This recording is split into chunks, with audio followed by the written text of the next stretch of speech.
नमस्कार दोस्तों, मैं हूँ आरती प्रजापति यूट्यूब चैनल पर आप सभी का हार्दिक स्वागत करती हूँ।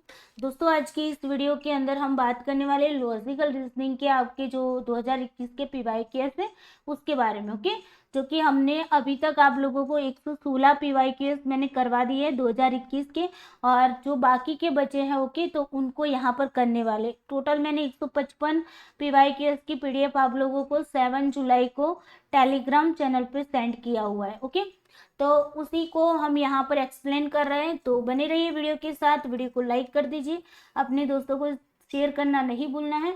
एंड इस चैनल को अगर आपने अभी तक सब्सक्राइब नहीं किया तो सब्सक्राइब कर लीजिए, ताकि सारे के सारे वीडियो की नोटिफिकेशन आप लोगों को टाइम टू टाइम मिलती रहे। ओके, तो अब की बार नेट जेआरएफ पार, जिन बच्चों का नेट हो चुका है, जेआरएफ का सपना है, उनके लिए अलग से लाइन है। अब की बार जेआरएफ पार। ओके, और स्पेशल मेरी ओर से एक लाइन है, दम लगा के हिस्सा। आई होप आप सभी बच्चे रेडी होंगे। ओके, आज मैं लाइव क्लास नहीं ले रही हूँ लॉजिकल रीजनिंग की, बिकॉज लाइव क्लास के अंदर बच्चे बहुत सारा शोर शराबा करते रहते हैं। ओके, तो जो बच्चे मतलब बहुत ही सीरियसली पढ़ना चाहते हैं तो उनका टाइम बहुत ही खराब होता है। ओके, इसी वजह से ही मैंने यहाँ पर रिकॉर्डेड क्लास ली है, ताकि हम बीच बीच में वो सारी बातें ना करें। ओके, अगर आपको कहीं पर भी कोई भी क्वेश्चन में दिक्कत आ रही तो मैं यहाँ पर आपको टेलीग्राम आईडी दे रही हूँ। उसी टेलीग्राम आईडी पे आप मुझे पर्सनली मैसेज करना। जब भी मैसेज करो तब आप लोगों को क्या करना है, मुझे हाई लिखकर अपना नाम लिखकर बताना है। ओके, और उसके बाद आपकी समस्या जो है उसको भी बताना है। ओके, तो चलिए, रेडी स्टडी गो। क्वेश्चन नंबर 117 है भाई आपके सामने। निम्नलिखित में से किस प्रकार के संबंधों को नैयायिकों के द्वारा हेतु और साध्य के मध्य आवश्यक संबंध के रूप में देखा जाता है? स्पीसीज टू स्पीसीज रिलेशन, प्रजाति प्रजाति संबंध, the causal relation, member class relation, सदस्य वर्ग संबंध, प्रजाति और स्पीसीज जीनियस रिलेशन। बताइए इसमें आंसर कौन सा आएगा? सभी बच्चे आंसर करेंगे यहाँ पर। ओके,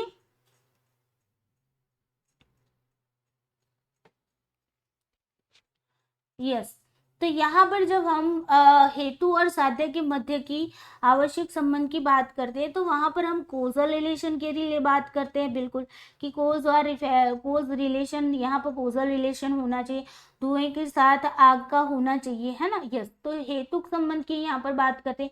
मेंबर जो सदस्य हैं और जो ग्रुप है उनका क्लास से ओके उसके संबंध की बात करते हैं, और स्पीसीज एंड जीनस ओके उनके रिलेशन की बात करते हैं। तो यहाँ पर आपका B C and D is the correct answer.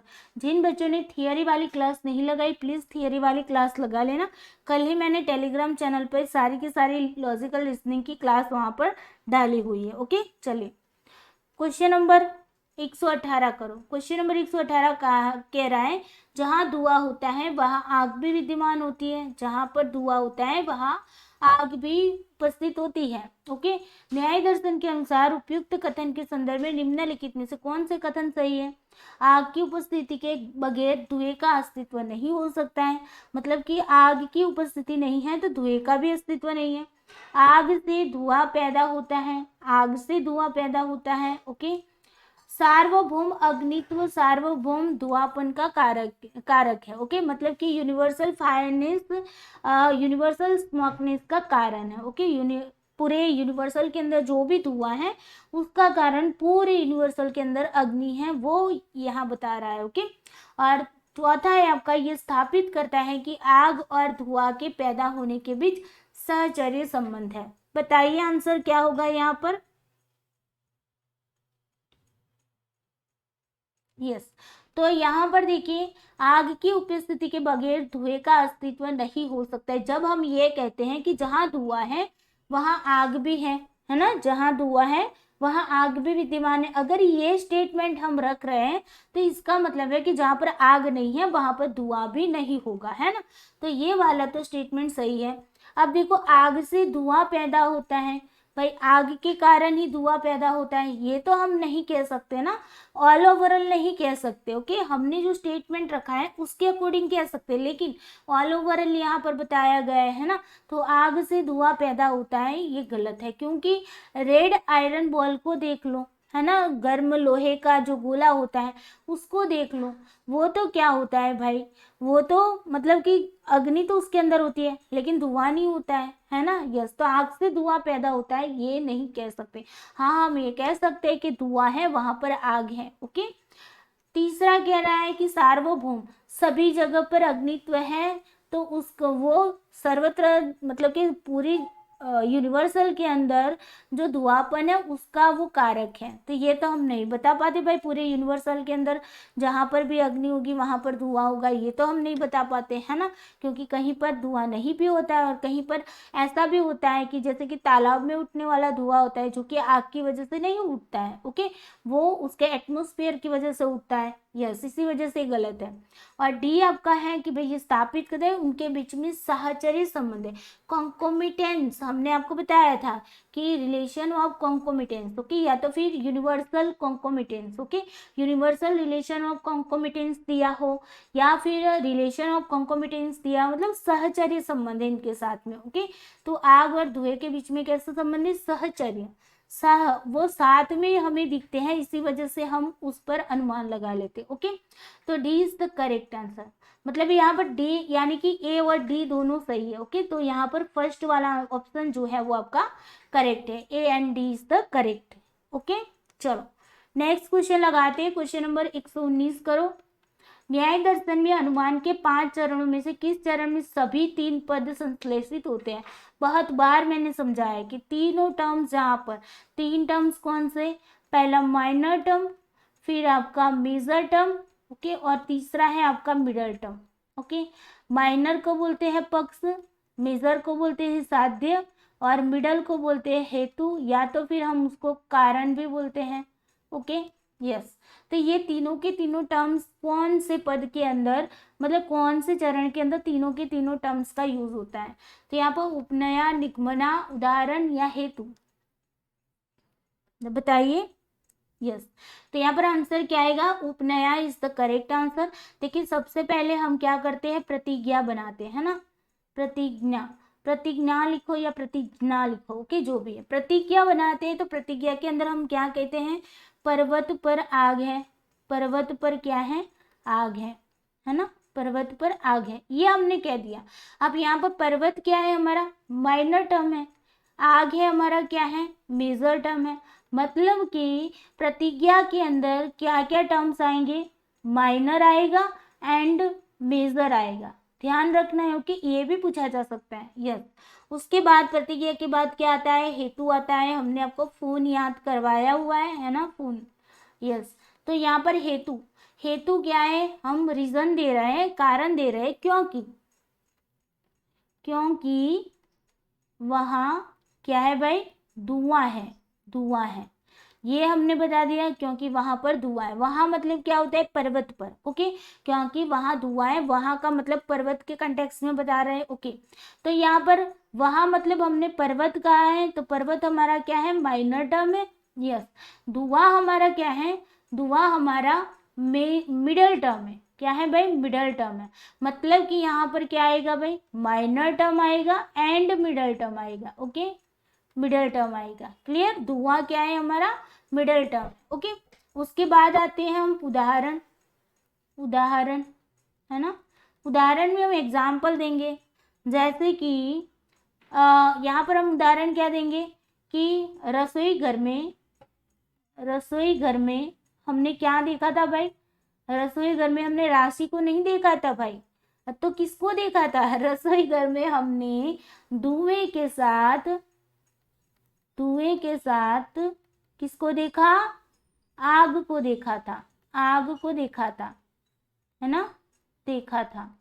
तो ये हमने एग्जाम्पल दे दिया, उदाहरण दे दिया कि जैसे कि हमने रसोई घर में धुएं के साथ आग को देखा था, तो धुआं आया, आग आई।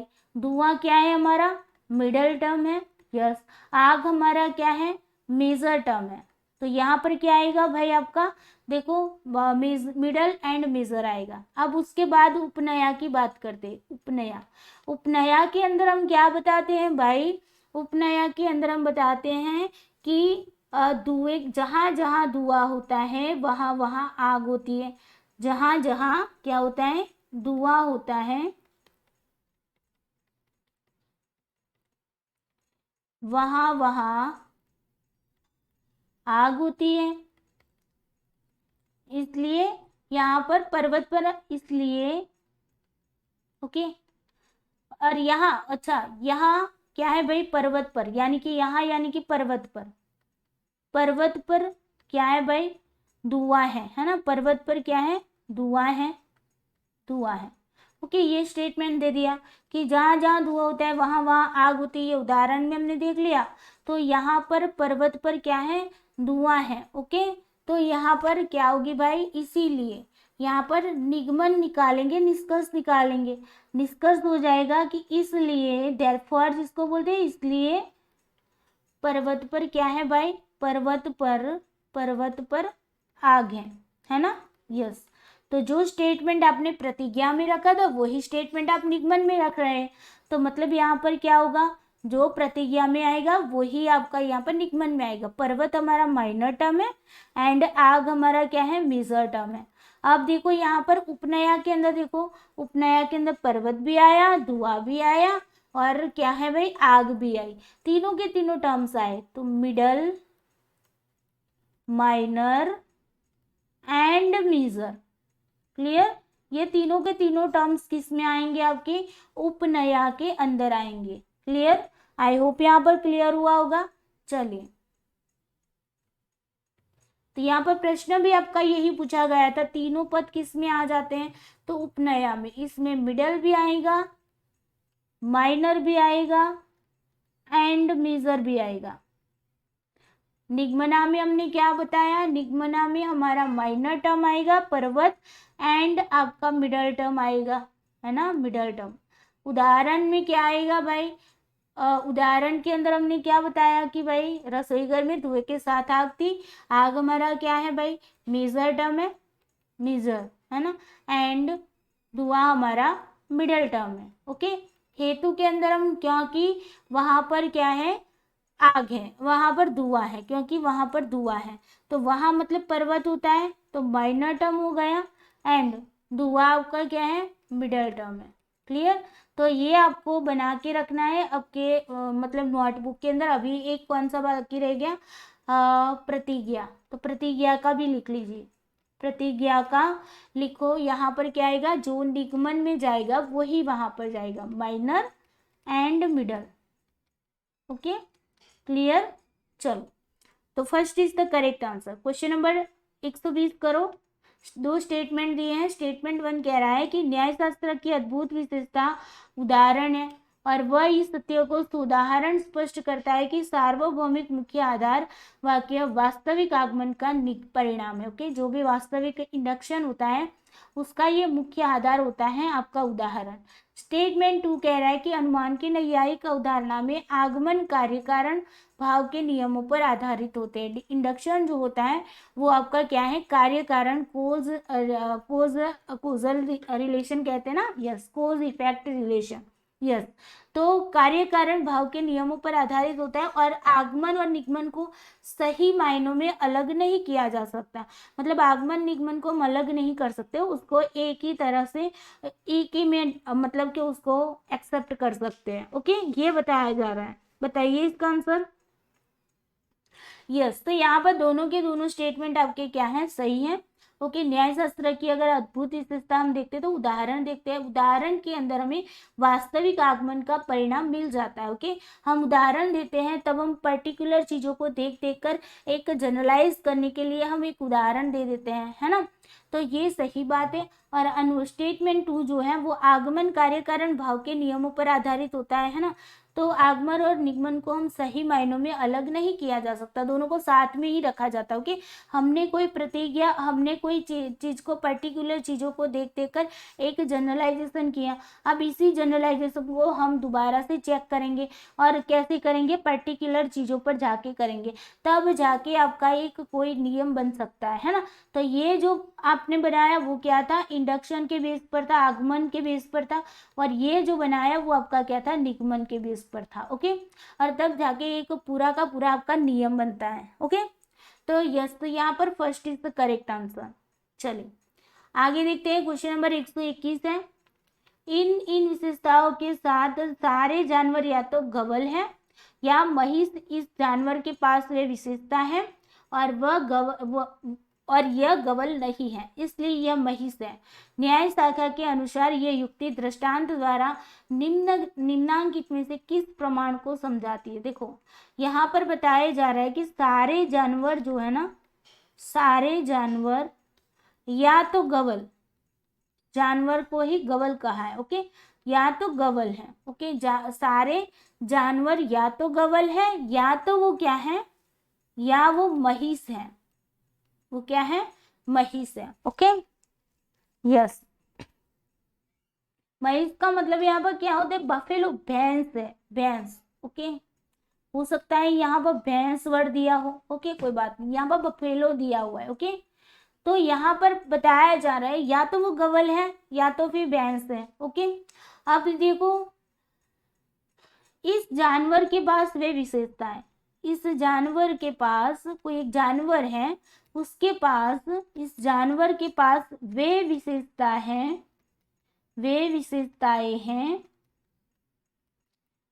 और यह गवल नहीं है, यह गवल नहीं है, ओके, यस, इसीलिए ये क्या है, महिष है, यह, इसलिए, इसलिए यह क्या है भाई, महिष है। बस ये बात है। यहाँ पर पहले बताया सारे जानवर या तो गवल है या तो भैंस है, यानी कि बफेलो है। इस जानवर के पास विशेषता जो है तो वो गवल नहीं है, उसके पास जो विशेषता है उसके बेस पर हम कह रहे हैं कि ये गवल नहीं है, तो इसी वजह से अब वो क्या हो जाएगा, भैंस हो जाएगा, बफेलो हो जाएगा, है ना। दो ही ऑप्शन है, उनमें से अगर एक ऑप्शन नहीं है तो दूसरा वाला सही होता है ना, तो यही बात है। तो अब ये क्या है, उपमान है, शब्द है, अर्थापत्ति है या फिर अनुमान है, बताओ।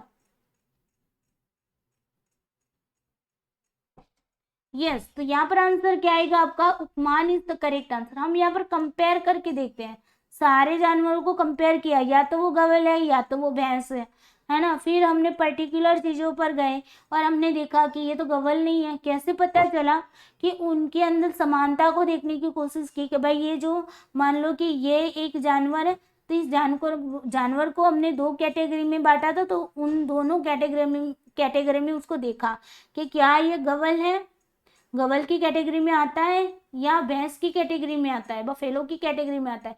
आपने यहाँ पर सिमिलैरिटी देखी इनको, ये जो सिमिलैरिटी थी, ओके, उनके बेस पर यहाँ पर सिमिलैरिटी देखी, पर्टिकुलर चीजों पर जाके यहाँ पर ये सिमिलैरिटी नहीं देखने को मिली, इसका मतलब है कि वो क्या हो जाएगा, भैंस हो जाएगा, ओके। तो ये क्या हो गया, आपने कंपैरिजन की, ओके, गवल के साथ या तो भैंस के साथ, दोनों के साथ कंपैरिजन करके आपने देखा, तब आपको पता चला कि भाई गवल के साथ पहले कंपेयर की, गवल की विशेषता नहीं थी, तो इसका मतलब है कि वो भैंस है ना। यस, तो first is the correct answer.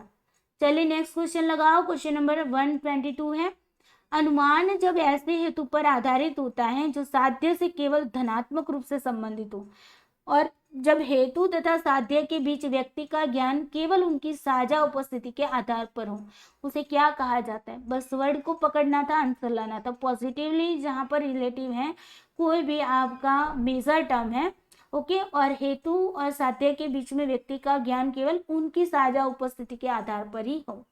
बताइए, चलिए। केवल अन्वयी, केवल व्यतिरेकी, अन्वय व्यतिरेकी किस हिसाब।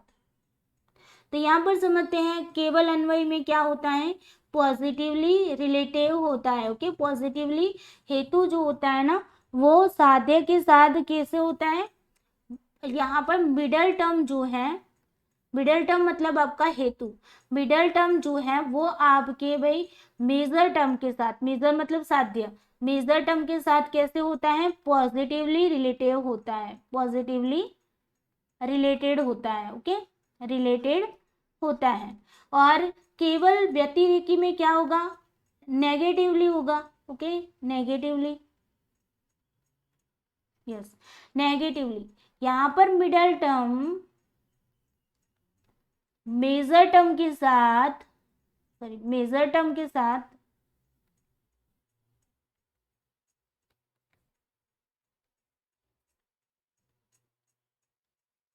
मेजर टर्म के साथ कैसे होता है, नेगेटिवली होता है, नेगेटिवली रिलेटेड होता है। Okay yes. उसके बाद देखते हैं अन्वय व्यतिरेकी। यहाँ पर वो क्या होता है, पॉजिटिवली भी होता है नेगेटिवली भी होता है, पॉजिटिव प्लस नेगेटिव, है ना। यस। सीसावत के अंदर क्या होता है भाई, यहाँ पर तो कोज इफेक्ट की बात आ रही है ना। पहले हम क्या देखते हैं, इफेक्ट को देखते हैं, इफेक्ट को देखते हैं और इफेक्ट के बेस पर कोज का अनुमान लगाते हैं, कोज का क्या करते हैं, अनुमान लगाते हैं, उसको बोलते हैं शेषावत। क्लियर। तो आई होप यहाँ पर क्लियर हुआ होगा। यहाँ पर आंसर क्या आएगा आपका, केवल अन्वयी। अगर पॉजिटिवली है तो केवल अन्वयी, और अगर नेगेटिवली है तो केवल व्यतिरेकी। पॉजिटिव एंड नेगेटिवली है ओके, तो दोनों ही है तो वो आपका अन्वय व्यतिरेकी। क्यों शेषावत, तो क्या होगा, इफेक्ट जो होता है उसको देखकर हम कोस का अनुमान लगाते हैं। बाढ़ को देखकर हम बारिश, भारी वर्षा का अनुमान लगाते कि भारी वर्षा हुई होगी, हुई होगी, ये अनुमान लगाते, उसको बोलते हैं शेषावत। क्लियर। चलिए आगे चलते हैं। Question number 123। क्वेश्चन नंबर 123 कह रहा है, जब कोई हेतु एक ऐसे पक्ष से संबंधित हो जो किसी निश्चित व्यक्ति या व्यक्तियों की श्रेणी का नहीं वरन अनिश्चित रूप में सभी वस्तुओं के लिए हो, तो उसे क्या कहा जाता है, बताओ। जब कोई मिडल टर्म है वो ऐसे माइनर टर्म से संबंधित होता है जो किसी निश्चित व्यक्ति या व्यक्तियों की श्रेणी का नहीं है, लेकिन अनिश्चित रूप से सभी वस्तुओं के लिए वो होता है, उसको क्या बोलते हैं, बताओ।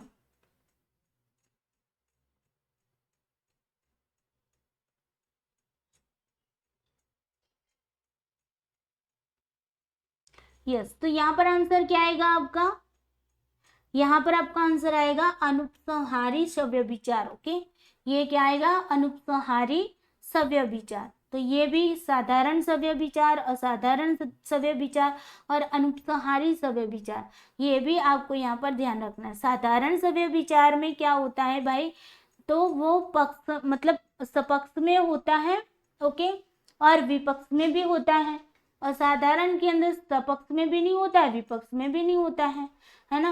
और अनुपसंहारी के अंदर क्या होता है, अनुपसंहारी के अंदर हमने बताया कि वो अनिश्चित रूप से सभी वस्तुओं में पाया जाता है, मतलब कि सपक्ष में भी देखने को मिलता है, विपक्ष में भी देखने को मिलता है, लेकिन कैसे, अनिश्चित रूप में देखने को मिलता है। Okay clear. यस। चलिए, और विरुद्ध में क्या होता है, मिडल टर्म मेजर टर्म दोनों ही क्या होती है, एक दूसरे के ऑपोजिट होती है, मतलब कि साध्य और हेतु दोनों के बीच में अविरोधाभास होता है। अगर मैं ट्रिक के साथ आप लोगों को मैंने जो याद रखवाई थी उसको मैं बात करूँ, तो जो middle term and major term होता है वो लिंगालिंगी है, मतलब दोनों पति पत्नी है, दोनों एक दूसरे के ऑपोजिट हैं, दोनों के विचार मेल ही नहीं खाते हैं, तो वो दोनों एक दूसरे के विरुद्ध हेतुआभास हो गए। ओके, सिंपल वे में। चलिए उसके बाद बात करती हूँ, 124 नंबर का क्वेश्चन है, किसी तर्क वाक्य के सार्थक होने के लिए निम्नलिखित में से क्या एक अनिवार्य शर्त नहीं है। चलिए, किसी कोई भी वाक्य है उसको अगर सार्थक होने के लिए कौन सी अनिवार्य शर्त नहीं है, बताइए। आकांक्षा, योग्यता, शक्ति और सन्निधि, ये भी उसके स्टेप हैं। ओके, शब्द वर्बल टेस्टिमोनी जो हमने प्रमाण पढ़ाया था उसी का यहाँ पर से क्वेश्चन है। ओके, आंसर करिए सभी बच्चे।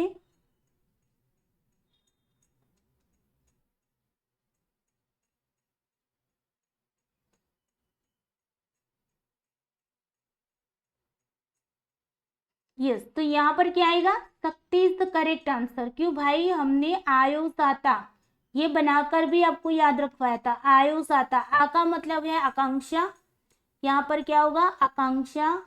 ओके, उसके बाद है योग्यता, योग्यता, उसके बाद आता हूँ आपका सनिधि, सनिधि। ओके, और उसके बाद है ता का मतलब है तात्पर्य, तात्पर्य। ओके यस, तो यहाँ पर हम क्या करते हैं भाई, आकांक्षा के अंदर जो भी वर्ड्स हम रखते हैं उसमें जो मतलब अक्षर होते हैं और जो वर्ड्स होते हैं वो इस तरीके से रखते हैं जो मीनिंगफुल हो। योग्यता के अंदर हम क्या करते हैं, वर्डों को रखकर हम एक स्टेटमेंट बनाते हैं, तो वो जो स्टेटमेंट बनता है ये अक्षरों से एक वर्ड बना, ये एक वर्ड बना, ओके। तो वो वर्ड मीनिंगफुल होने चाहिए, और फिर उसके बाद जो भी वर्ड्स हमने लिए हैं वो वर्ड्स को इस तरीके से हमें बिठाना है ताकि एक स्टेटमेंट जो है वो ठीक से बन पाए, ओके। स्टेटमेंट क्या हो भाई, ठीक से बन पाए। सनिधि में क्या होता है कि जो भी वर्ड्स हम बोल रहे हैं उसके बीच में जो सन्निकटता है, निकटता है, वो होनी चाहिए। ऐसा नहीं कि बहुत ज़्यादा निकटता हो, बहुत ज़्यादा दूरी हो, ऐसा नहीं होना चाहिए। उनके बीच में जो निकटता होती है वो समान रूप से होनी चाहिए, ओके। और सामने वाले को समझ आए इस तरीके से हमें बोलना है, ओके। तात्पर्य का मतलब क्या होता है कि हमने जो पूरा पैराग्राफ बनाया वो पैराग्राफ इतना मीनिंगफुल होना चाहिए, इस तरीके का होना चाहिए कि सामने वाले व्यक्ति को समझ में आना चाहिए। हमारा तात्पर्य जो है, हमने जो बात बताई है, जिस तात्पर्य से बताई है, जिस मीनिंग से बताई है, उसी मीनिंग से वो बच्चे समझने चाहिए, ओके। तो उसी को बोलते हैं भाई तात्पर्य। तो आई होप यहाँ पर आपको क्लियर हुआ होगा। तो यहाँ पर आपके 4 थे, आकांक्षा, योग्यता, सनिधि और तात्पर्य, जबकि शक्ति जो है वो उसका अनिवार्य शर्त नहीं है, ओके। तो यहाँ पर 3rd is the correct answer. चलिए उसके बाद बात करते हैं क्वेश्चन नंबर 125 की बात करते हैं भाई।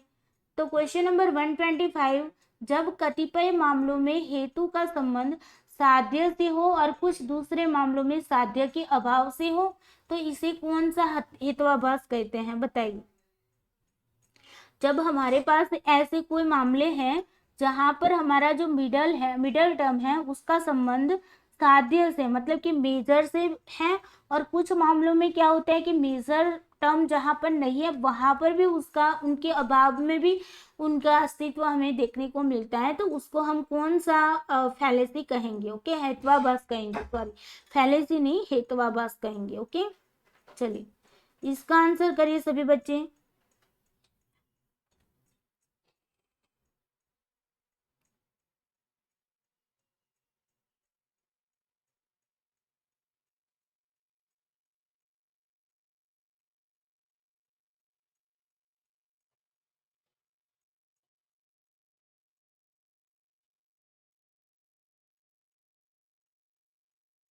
यस, तो यहाँ पर क्या आंसर आएगा भाई, यहाँ पर आंसर आएगा साधारण सव्यभिचार।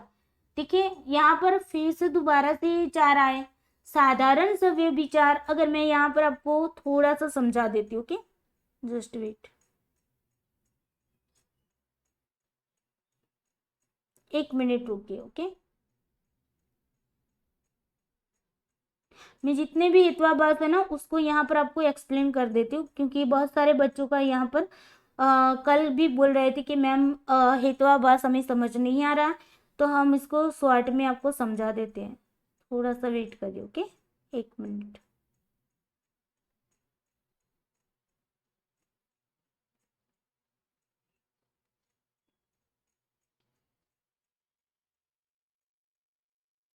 ओके, तो यहाँ पर देखिए सबसे पहले हम देखते हैं हेत्वाभास के अंदर हम बात करते हैं उसके टाइप्स में, यहाँ पर पढ़ा रही हूँ, ओके। असिद्ध हेत्वाभास, क्या बोलते हैं, असिद्ध, असिद्ध हेत्वाभास। अब ये असिद्ध हेत्वाभास में क्या होता है भाई, जो मिडल टर्म होता है ना वो अनप्रूव्ड होता है, मतलब कि उसको हम प्रूव नहीं कर पाते, ओके। काउंटर क्वेश्चन इसके अंदर आते, ओके। इसके भी 3 टाइप्स, असिद्ध के अंदर भी 3 टाइप्स है। एक तो है आपका आश्रयश्रित, आश्रयसिद्ध, ओके। इसको हिंदी में, इंग्लिश में भी ऐसे मतलब कि इस तरीके से लिखा जाता है, आश्रयसिद्ध, ओके, यही बोला जाता है आश्रयसिद्ध, समझ लेना आप लोग, मैं यहाँ पे हिंदी में लिख रही हूँ। तो आश्रयसिद्ध के अंदर अगर मैं बात करूँ तो यहाँ पर क्या होता है, माइनर टर्म जो होता है ना, मतलब आश्रय जो होता है, पक्ष जो होता है, माइनर टर्म को हम पक्ष बोलते हैं, है ना, तो यही क्या होता है, फॉल्स होता है, गलत होता है। इसी वजह से मिडल टर्म इस पर नहीं बैठता है, ओके। तो आश्रय ही गलत है तो फिर मिडल टर्म आपका यहाँ पर नहीं बैठेगा, उसको बोलते हैं आश्रय सिद्ध, ओके। दूसरा है आपका स्वरूप सिद्ध, स्वरूप सिद्ध। आप देखो स्वरूप सिद्ध है ना, तो उसमें क्या होता है, minor term and middle term, minor and आपका मिडल टर्म। माइनर मतलब कौन सा होता है, माइनर मतलब आपका जो पक्ष होता है, पक्ष एंड हेतु, दोनों क्या होते हैं, ओपोजिट होते हैं, विरुद्ध होते हैं। ओके, एक दूसरे के क्या होते हैं, विरुद्ध होते हैं। ओके, तो ये बन जाएगा स्वरूप सिद्ध। अगर मैं यहाँ पर बात करूं, मैं बोल रही हूँ कि ध्वनि शाश्वत है। ध्वनि क्या है भाई, ध्वनि शाश्वत है, क्योंकि वह दृश्यमान है। वह क्या है भाई, दृश्यमान है। अब देखो, ध्वनि कभी दिखाई देती है, नहीं दिखाई देती। ये दृश्यमान क्या है आपका, मिडल टर्म है। यस, ध्वनि क्या है आपका, माइनर टर्म है। अब मुझे बताओ कि ध्वनि हमें सुनाई देती है, दिखाई नहीं देती है ना। तो यहाँ पर दोनों अपोजिट हो गए, दोनों एक दूसरे के अपोजिट बात कर रहे हैं, बिल्कुल। तो ये कौन सी हो गई आपकी, स्वरूप सिद्ध। आश्रय सिद्ध के अंदर क्या होगा, मतलब कि माइनर टर्म जो ये वाला होता है ना, वही गलत होता है। जैसे कि आकाश कमल, आकाश कमल सुगंधित है, सुगंधित है। ओके, आकाश कमल की जगह पर दूसरा एग्जाम्पल भी ले लो, कि जैसे कि हम बोलते हैं ना सुवर्ण पर्वत, है ना, तो गोल्ड माउंटेन बोलते हैं, तो सुवर्ण पर्वत सुनहरा है ना, क्योंकि वह क्या है भाई, क्योंकि वह सुवर्ण के रंग का है। अब देखो, कोई भी गोल्डन माउंटेन नाम का कोई माउंटेन है ही नहीं, गोल्डन है ही नहीं। सोने का माउंटेन आपने देखा है कभी, सोने का पहाड़ देखा है कभी, नहीं देखा है। आकाश कमल कभी देखा है, तो सुगंधित कैसे हो सकता है। हम तो यहाँ पर बोल रहे हैं आकाश कमल सुगंधित है, क्योंकि क्योंकि क्या है, वह कमल जैसा है, कमल के वर्ग में आता है, क्योंकि वह कमल के वर्ग में आता है। अब देखो भाई, कभी आकाश कमल नाम का कोई कमल आपने देखा है, नहीं देखा। तो फिर ये हमारा क्या है, माइनर टर्म है, और ये हमारा कमल के वर्ग में आता है, वो मिडल टर्म है। तो ये दोनों के बीच में क्या हो गई, यहाँ पर यही गलत है, ये गलत है। तो कमल के वर्ग में, ये कमल का वर्ग आकाश कमल में कैसे बैठेगा, है ना। तो माइनर टर्म जब आपका फॉल्स होता है, तब आपको ध्यान रखना है असिद्ध है तो अब आश्रय सिद्ध होगा। ओके, आश्रय ही गलत हो रहा है। स्वरूप सिद्ध के अंदर हमने क्या कहा कि माइनर एंड मिडल दोनों अपोजिट हो जाते हैं स्वरूप के अंदर। ओके, उसके बाद आगे हम बात करते हैं, यहाँ पर मैं सारे हेतुआभास पढ़ा रही हूँ। ओके,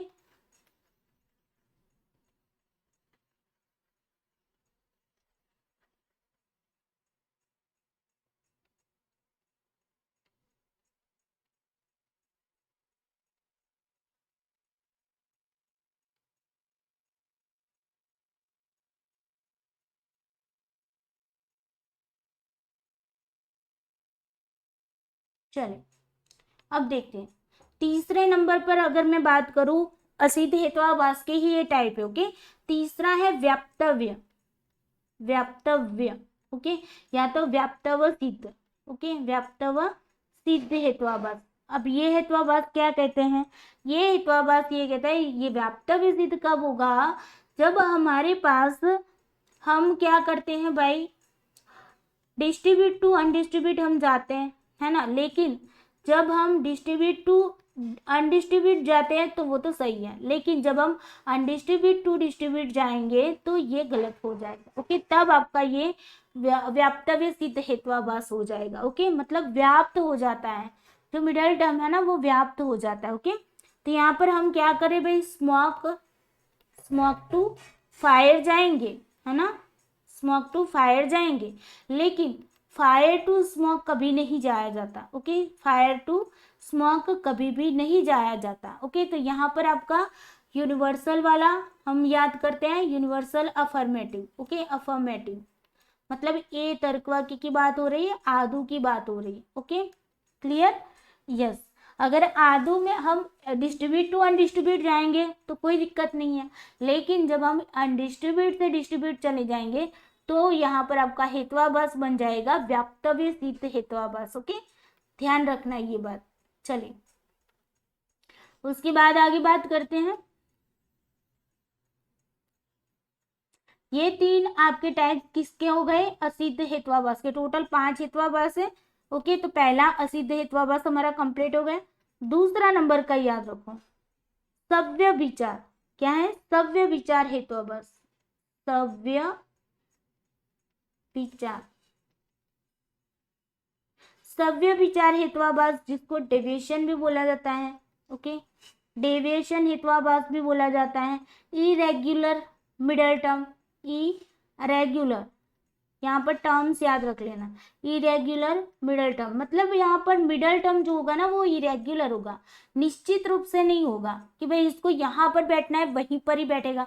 उसको बोला गया कि भाई तुम्हें 5 नंबर की सीट पर ही बैठना है, तो वो पर्सन है वो 5 नंबर की सीट पर कभी भी बैठता ही नहीं है, कभी जाके 15 नंबर की सीट पे जाके बैठता है, कभी 80 नंबर की सीट पे जाके बैठता है, तो इरेग्युलर है, अनियमित है, ओके, अनियमित हेतु, हेतु ही नियमित नहीं है, कंटिन्यू आता ही नहीं है, नियमित आता ही नहीं, उसको बोलते हैं सव्य विचार।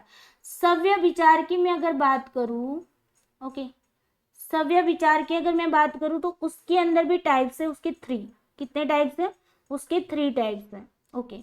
एक तो है उसका, यहाँ पर लिखती हूँ, यस, एक उसका है साधारण, साधारण सव्य विचार, है ना। दूसरा उसका है, पहले साधारण सव्य विचार को समझ लेते हैं, चलिए। साधारण सव्य विचार क्या कहता है भाई कि हेतु जो होता है मिडल टर्म होता है वो सपक्ष और विपक्ष, सपक्ष एंड विपक्ष दोनों में होता है। अब कल किसी बच्चे ने पूछा था मैम सपक्ष क्या होता है, दोनों में होता है। सपक्ष का मतलब होता है भाई कि उसके उदाहरण, जैसे कि हमने बताया धुआं कहाँ पर होता है, आग, रसोई घर में आग होती है उसके साथ धुआं होता है ना, तो ये सपक्ष हो गया। अब आप बोलोगे मैम धुआं, धुआं हमारा मिडल टर्म है ना, स्मोक क्या है हमारा, स्मोक है हमारा मिडल टर्म। अब ये मिडल टर्म हमें किचन में भी देखने को मिला, तो ये तो सही बात है, वो फायर के साथ था, है ना, यस। तो ये सपक्ष था क्योंकि हमें यही तो प्रूव करना है कि जहाँ वहां पर धुआं है इसी वजह से वहां पर आग है ना, यही सिद्ध करना था। लेकिन हमने क्या कर दिया, विपक्ष में भी उसको देख लिया, स्मोक को हमने लेक में भी देख लिया, है ना, लेक में भी देख लिया, तालाब में भी देख लिया, तो ये तो हमें देखना नहीं था विपक्ष में, लेकिन फिर भी हमने देख लिया, तो ये क्या हो जाता है, सपक्ष और विपक्ष, ओके। तो यहाँ पर साधारण सव्य विचार में क्या होता है भाई, यहाँ पर रूल्स ये कहता है कि अगर हेत्वाभास ना हो, इसके लिए मतलब हेतु का में आभास होता है, हेत्वाभास हो जाता है। अगर हमारा जो हेतु है वो सपक्ष में तो है, सपक्ष में होना चाहिए लेकिन विपक्ष में नहीं होना चाहिए, ये हमारा रूल्स कहता है। लेकिन जब हमारा जो हेतु है वो सपक्ष में भी होता है विपक्ष में भी होता है, तो हो जाता है आपका साधारण सव्य विचार। दूसरा है आपका असाधारण सव्य विचार। असाधारण सव्य विचार क्या है, असाधारण सव्य विचार अगर मैं बात करूं तो ना ही वो सपक्ष में होता है, ओके, संकीर्ण हो जाता है, ना ही वो सपक्ष में होता है ना ही विपक्ष में होता है, सपक्ष एंड विपक्ष दोनों में नहीं होता है, दोनों में नहीं होता है, ये होता है आपका असाधारण। हमारा रूल्स ये कह रहा है या तो वो मतलब हमारा रूल्स कह रहा है कि सपक्ष में तो होना ही चाहिए और विपक्ष में तो नहीं ही होना चाहिए, लेकिन हमारा मिडल टर्म है ना वो इरेग्युलर है, अपनी मनमानी करता है, अपनी मर्जी के मुताबिक चलता है, तो जाके दोनों पक्षों में जाके बैठ जाता है तो साधारण हो जाता है, ओके। और दोनों में ही जाके नहीं बैठता है तो उसको असाधारण माना जाता है। तीसरा आपका यहाँ पर है भाई अनुपसंहारी, अनुपसंहारी। अब देखो अनुपसंहारी सव्य विचार कब होगा, अनुपसंहारी सव्य विचार कब होगा, तो अनुपसंहारी में क्या होगा भाई, दोनों में नॉन एक्सक्लूसिव होगा, मिडल टर्म है ना वो दोनों में ही नॉन एक्सक्लूसिव होगा, ओके, दोनों में not exclusive, okay, both, both मतलब कि दोनों में, सपक्ष में भी एक्सक्लूसिव एंड विपक्ष में भी एक्सक्लूसिव, है ना, यस। तो इतना आप लोग स्क्रीनशॉट लेना है तो प्लीज ले लीजिए। ओके,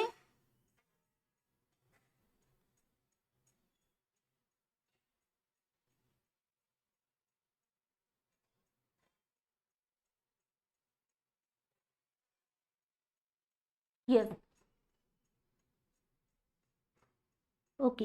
तो यहाँ पर क्या हो गया भाई, ये याद रखना है, नॉट एक्सक्लूसिव बोथ, अनुपसंहारी के अंदर। ओके, तो आपका यहाँ पर क्या क्वेश्चन था कि क्वेश्चन यहाँ पर साधारण सभ्य विचार से था, है ना, या तो व्यभिचार भी बोला जाता है। ओके, तो यहाँ पर कंफ्यूज नहीं होना, सभ्य विचार बोले या व्यभिचार बोले, व्यभिचार।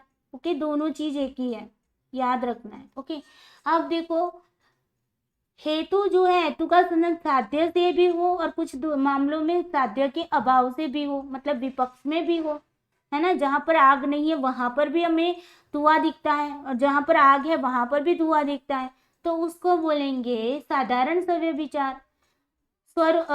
असाधारण सव्य विचार क्या होगा भाई, कि ना ही वो आग में दिखता है, ना ही वो सॉरी वो आग के साथ भी नहीं दिखता, नहीं है, और आग नहीं है वहां पर भी नहीं दिखता है, मतलब पक्ष में भी नहीं दिखता, सपक्ष में भी नहीं दिखता, विपक्ष में भी नहीं दिखता है, दोनों में से वो चला जाता है, तो उसको बोलते हैं असाधारण व्यभिचार या तो फिर असाधारण व्यभिचार।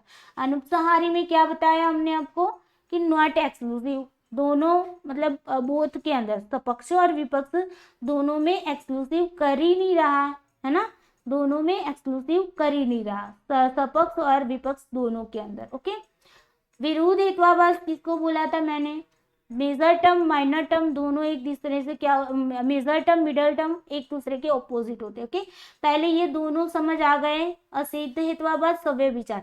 असिद्ध के तीन टाइप से, आश्रय सिद्ध, स्वरूप सिद्ध और व्याप्तव्य सिद्ध। ओके, आश्रय सिद्ध के अंदर माइनर टर्म फॉल्स हो जाता है, स्वरूप सिद्ध के अंदर minor and middle term opposite हो जाते हैं, व्याप्तव्य सिद्ध के अंदर अनडिस्ट्रीब्यूट टू डिस्ट्रीब्यूट चला जाता है। ओके, फिर यहाँ पर सव्य विचार के भी थ्री टाइप्स हैं। यहाँ पर हेतु जो होता है, मिडल टर्म होता है, वो इरेगुलर होता है, या तो डेविएशन कर लेता है, दोनों में डेविएशन हो जाता है। ओके, थोड़ा थोड़ा सा विशिष्ट रूप से दोनों में देखने को मिलता है। ओके, तो अगर दोनों में आपको संपूर्ण रूप से देखने को मिलता है, सपक्ष में भी विपक्ष में भी, तो मतलब कि ये क्या हो जाता है, साधारण सव्य विचार। दोनों में नहीं दिखने को मिलता तो असाधारण सव्य विचार। विशिष्ट रूप से दोनों में देखने को मिलता है, नॉट एक्सक्लूसिव बोथ, है ना, तो अनुपसंहारी हो जाता है। क्लियर, आई होप ये यहाँ तक क्लियर होंगे। दो आपके जो मेन जो हेत्वाभास है, जहाँ से आपके क्वेश्चन बहुत ज्यादा आते हैं, वो मैंने यहाँ पर आपको समझाया। अब आगे देखते हैं। अब आगे तीसरा आपका जो हेत्वाभास है वो सत प्रतिपक्ष, सत प्रतिपक्ष, सत प्रतिपक्ष हेत्वाभास। ओके, अब देखो, सत प्रतिपक्ष हेत्वाभास है वो इन्फ्रेंशियली कॉन्ट्राडिक्टेड मिडल होते हैं। ओके, हैविंग अ एंटीथेसिस जिसको बोला जाता है। अब यहाँ पर देखो, दो स्टेटमेंट है ना, वो दोनों के दोनों क्या होते हैं, कॉन्ट्राडिक्टेड होते हैं। दोनों के दोनों स्टेटमेंट कैसे होंगे, एक दूसरे के ऑपोजिट होंगे। जैसे कि हमने वहां पर जो बताया था ना अर्थापत्ति के अंदर, वो भी एक टाइप का हेत्वाभास ही है। देवदत्त दिन में भोजन नहीं करता फिर भी वह मोटा है, दोनों चीजें एक दूसरे की कॉन्ट्राडिक्टेड है ना।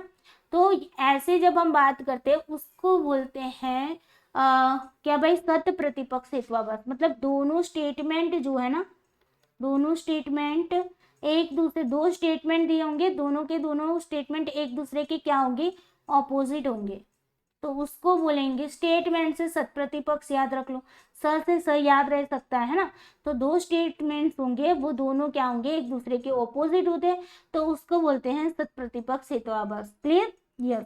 उसके बाद आपका ये तीसरा नंबर का, फिर चौथा नंबर का हम देखते हैं यहाँ पर बाधित हेत्वाभास। क्या देखते हैं, बाधित हेत्वाभास। अब देखो, बाधित हेत्वाभास क्या है, तो बाधित हेत्वाभास किसको कहेंगे भाई, जहां पर नॉन इन्फ्रेंशियली कॉन्ट्राडिक्टेड मिडल। ओके, जिसको हम क्या बोलते हैं, कालातीत।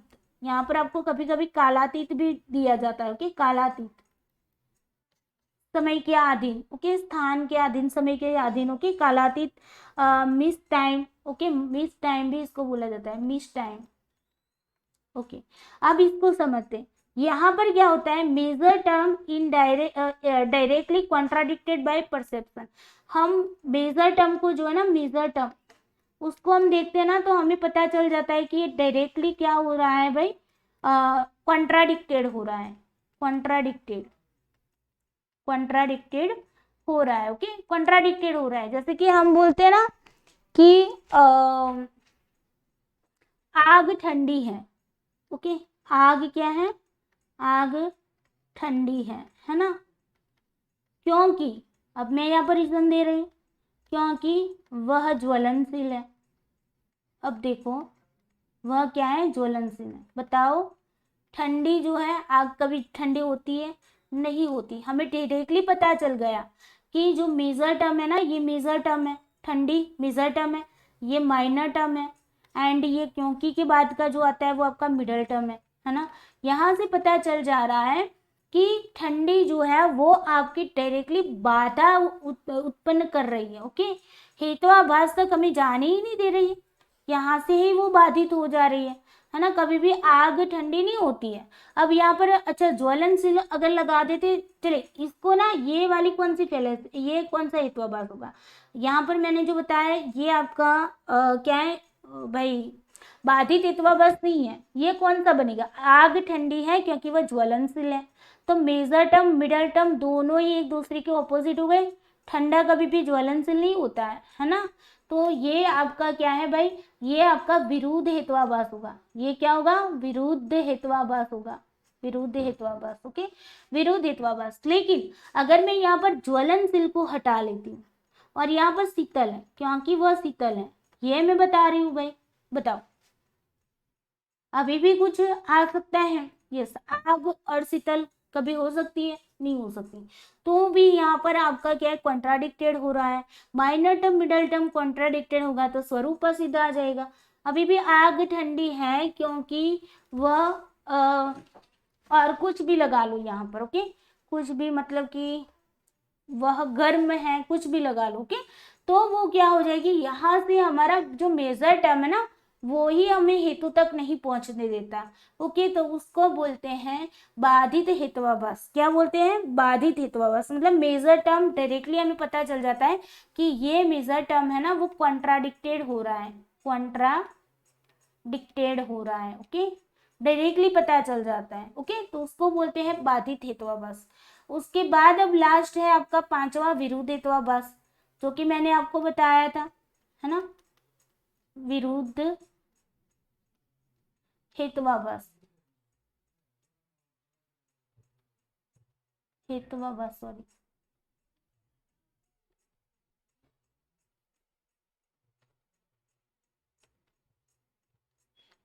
हेत्वाभास। ओके, विरुद्ध हेत्वाभास। अब विरुद्ध हेत्वाभास में क्या होगा भाई, जो मेजर टर्म होता है ना, major term and middle term दोनों क्या होंगे, एक दूसरे के ऑपोजिट होंगे।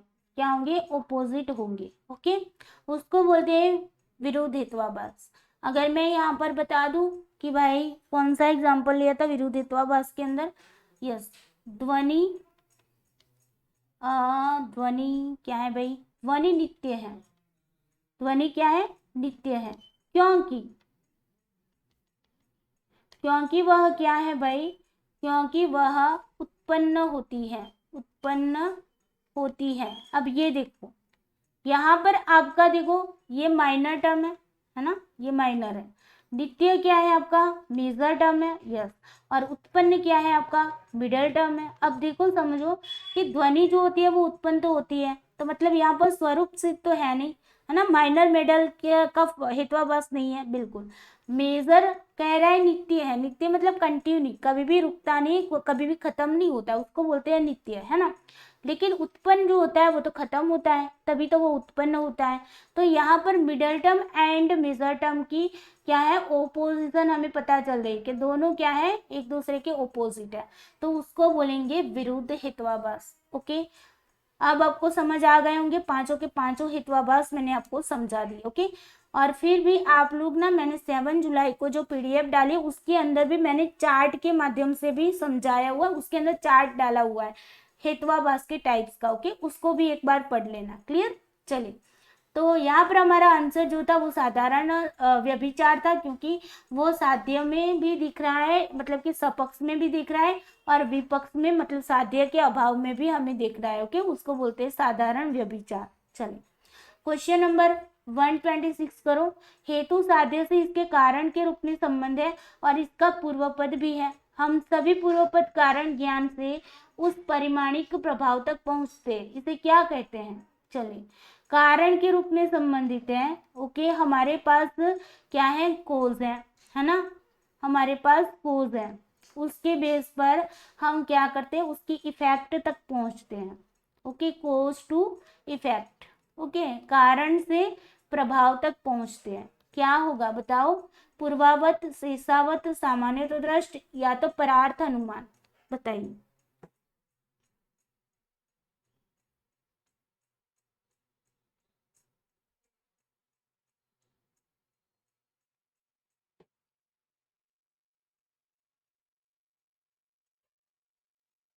सभी बच्चे आंसर करेंगे और वीडियो को लाइक शेयर जरूर कर दिया करो दोस्तों। ओके, यस, तो यहाँ पर आंसर क्या आएगा? बिल्कुल सही बात है, कोज टू इफेक्ट जा रहे हैं तो पूर्वावत आएगा, पूर्वावत आएगा। ओके, अगर शीर्षवत है तो शीर्षवत में हम क्या करेंगे? पहले हमें इफेक्ट का पता चलता है, तो इफेक्ट टू कोज जाएंगे, इफेक्ट टू कोज जाएंगे। ओके, मतलब कि प्रभाव टू कारण, प्रभाव से हम कारण का अनुमान लगाएंगे। ओके, यस, और सामान्य तो दृष्ट में यूनिफॉर्मिटी, सामान्य तो दृष्टा, इसके अंदर क्या देखते हैं? यूनिफॉर्मिटी देखते हैं, यूनिफॉर्मिटी। समानता, ओके, समानता, या तो बोलते हैं समरूपता देखेंगे। क्लियर? चलो, उसके बाद है परार्थ अनुमान, दूसरों के लिए जो अनुमान लगाया जाता है, दूसरों के लिए, दूसरों के लिए किया गया अनुमान, किया गया अनुमान क्या कहलाता है भाई? परार्थ अनुमान कहलाता है। क्लियर? चलिए, तो आंसर क्या आएगा यहाँ पर? पॉजिटिव इफेक्ट जा रहा है तो पूर्वावत इज द करेक्ट आंसर। चलिए नेक्स्ट क्वेश्चन लगाओ, क्वेश्चन नंबर 127। जब एक हेतु दो विपरीत दृष्टिकोणों के बीच मानसिक दोलन की स्थिति उत्पन्न करने से आगे नहीं जाता है तो यह निम्नलिखित का हेतुआभास है। जब एक हेतु है, दो विपरीत दृष्टिकोण है, ओके, दो विपरीत वहां पर बातें हैं और उसके बीच में मानसिक दोलन की स्थिति उत्पन्न करने से आगे नहीं जाता है तो उसको क्या बोलते हैं? बताओ इसका आंसर। इसको क्या बोलते हैं? फैलेसी ऑफ विरुद्ध, फैलेसी ऑफ प्रकरण समा, फैलेसी ऑफ असिद्धा, या फिर सव्य सव्य विचार?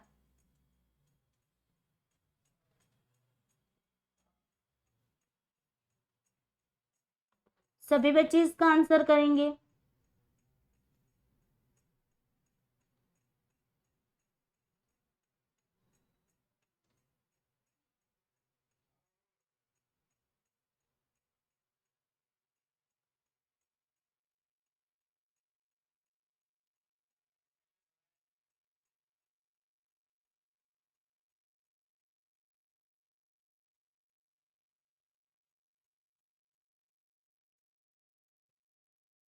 यस, तो यहाँ पर आंसर देखो, विरुद्ध में तो हम क्या करते हैं?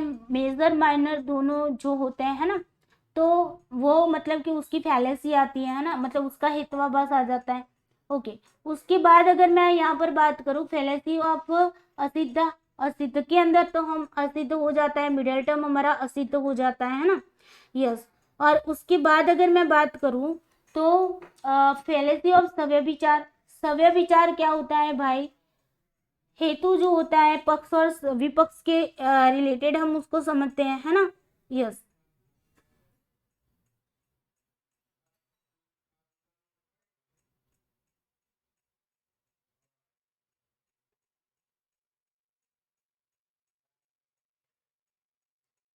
जस्ट वेट, ओके, 1 मिनट में आई।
ओके, तो यहाँ पर क्या आएगा आंसर, चले फैलेसी ऑफ प्रकरण समा, फैलेसी ऑफ प्रकरण समा मतलब कौन सा होगा आपका, सत प्रतिपक्ष, सत सत प्रतिपक्ष, ओके, प्रतिपक्ष, सत प्रतिपक्ष में हमने क्या बताया था, स से स्टेटमेंट को याद रखवाया था, यस।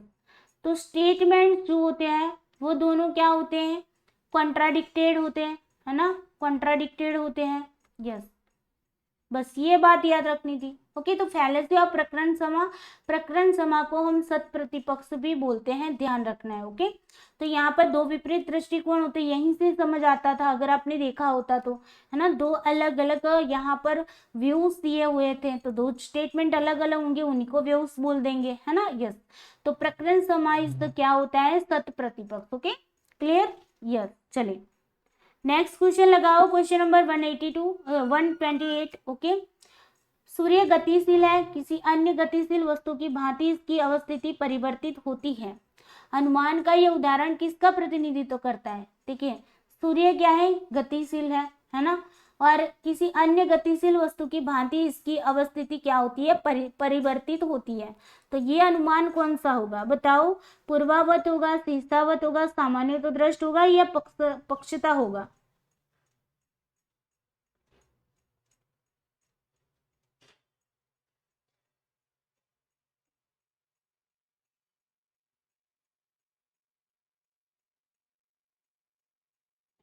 यस, तो यहाँ पर आंसर क्या आएगा, सामान्य तो दृष्ट। ओके, समानता हमने देखी ना, यहाँ पर सामान्य चीजें, समान यूनिफॉर्मिटी देखी कि सूर्य को भी गतिशील देखा, अन्य वस्तु को भी गतिशील देखा, है ना। फिर इसी वे में हमने बता दिया कि सूर्य जो होता है वो गतिशील है, किसी अन्य गतिशील वस्तु की भांति उसकी भी अवस्थिति जो है वो परिवर्तित होती रहती है, यहाँ से यहाँ जाता है, हमने कह दिया कि परिवर्तित होता है। वैसे तो सूर्य एक क्या है भाई, तारा है, स्टार है। ओके, इसी वजह से स्टार जो होते हैं वो अपनी जगह पर ही रहते हैं, वो मतलब कि वहां से हिलते नहीं है, लेकिन फिर भी हमने यहाँ पर किसी गतिशील चीजों को देखा कि ये यहाँ से यहाँ जा रही है तो गतिशील है।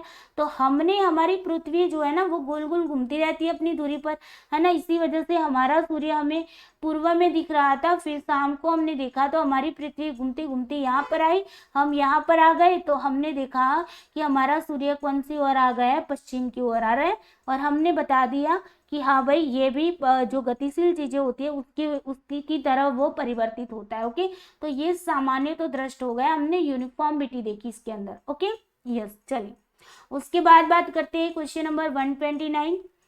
निम्नांकित में से कौन निरीक्षण के द्वारा माध्य अनुमान के रूप में लिया गया है, जिसमें अनुमानित विशेषता निरीक्षण की प्रक्रिया का अवशेष है जो दूसरी विशेषताओं को अपवर्जित करता है, बताइए।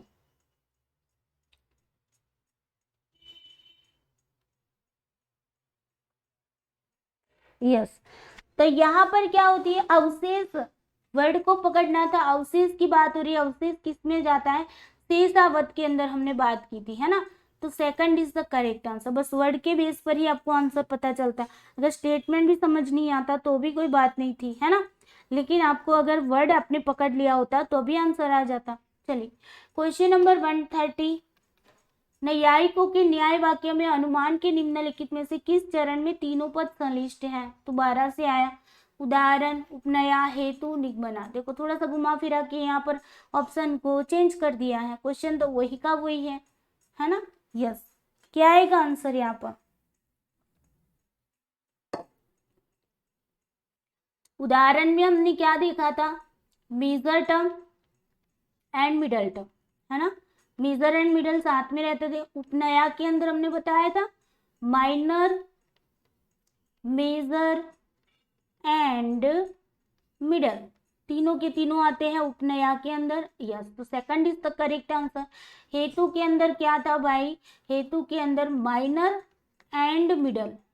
Okay, minor and middle. निगमना में क्या होगा, जो प्रतिज्ञा में होता है, हेतु के अंदर हमने क्या बताया, अच्छा हाँ वहां पर पर्वत पर क्या है भाई, धुआं है, तो क्योंकि पर्वत पर सॉरी पर्वत पर आगे, क्योंकि वहां पर धुआं है ना, तो पर्वत हमारा माइनर है।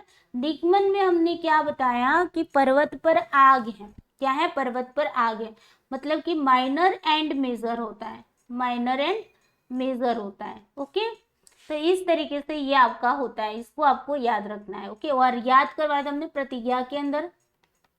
प्रतिज्ञा के अंदर हमने क्या बताया था, निगमन और प्रतिज्ञा दोनों में सेम चीजें होगी, minor and major. Okay, clear. चलिए, तो यहाँ पर आंसर कौन सा आएगा, उपनया is the correct answer, second is the correct answer. चलिए, क्वेश्चन नंबर 131 करिए। स्टेटमेंट दिए हैं दो। पहला स्टेटमेंट कह रहा है कि अनुमान का केवल अन्वयी रूप वह है जिसमें हेतु अपनी साध्य के साथ सकारात्मक रूप से पाया जाता है। दूसरा कथन है केवलान्वयी में हेतु और साध्य की व्याप्ति का ज्ञान उपस्थिति के माध्यम से सहमति की विधि द्वारा प्राप्त होता है। बताइए, बहुत इजी क्वेश्चन।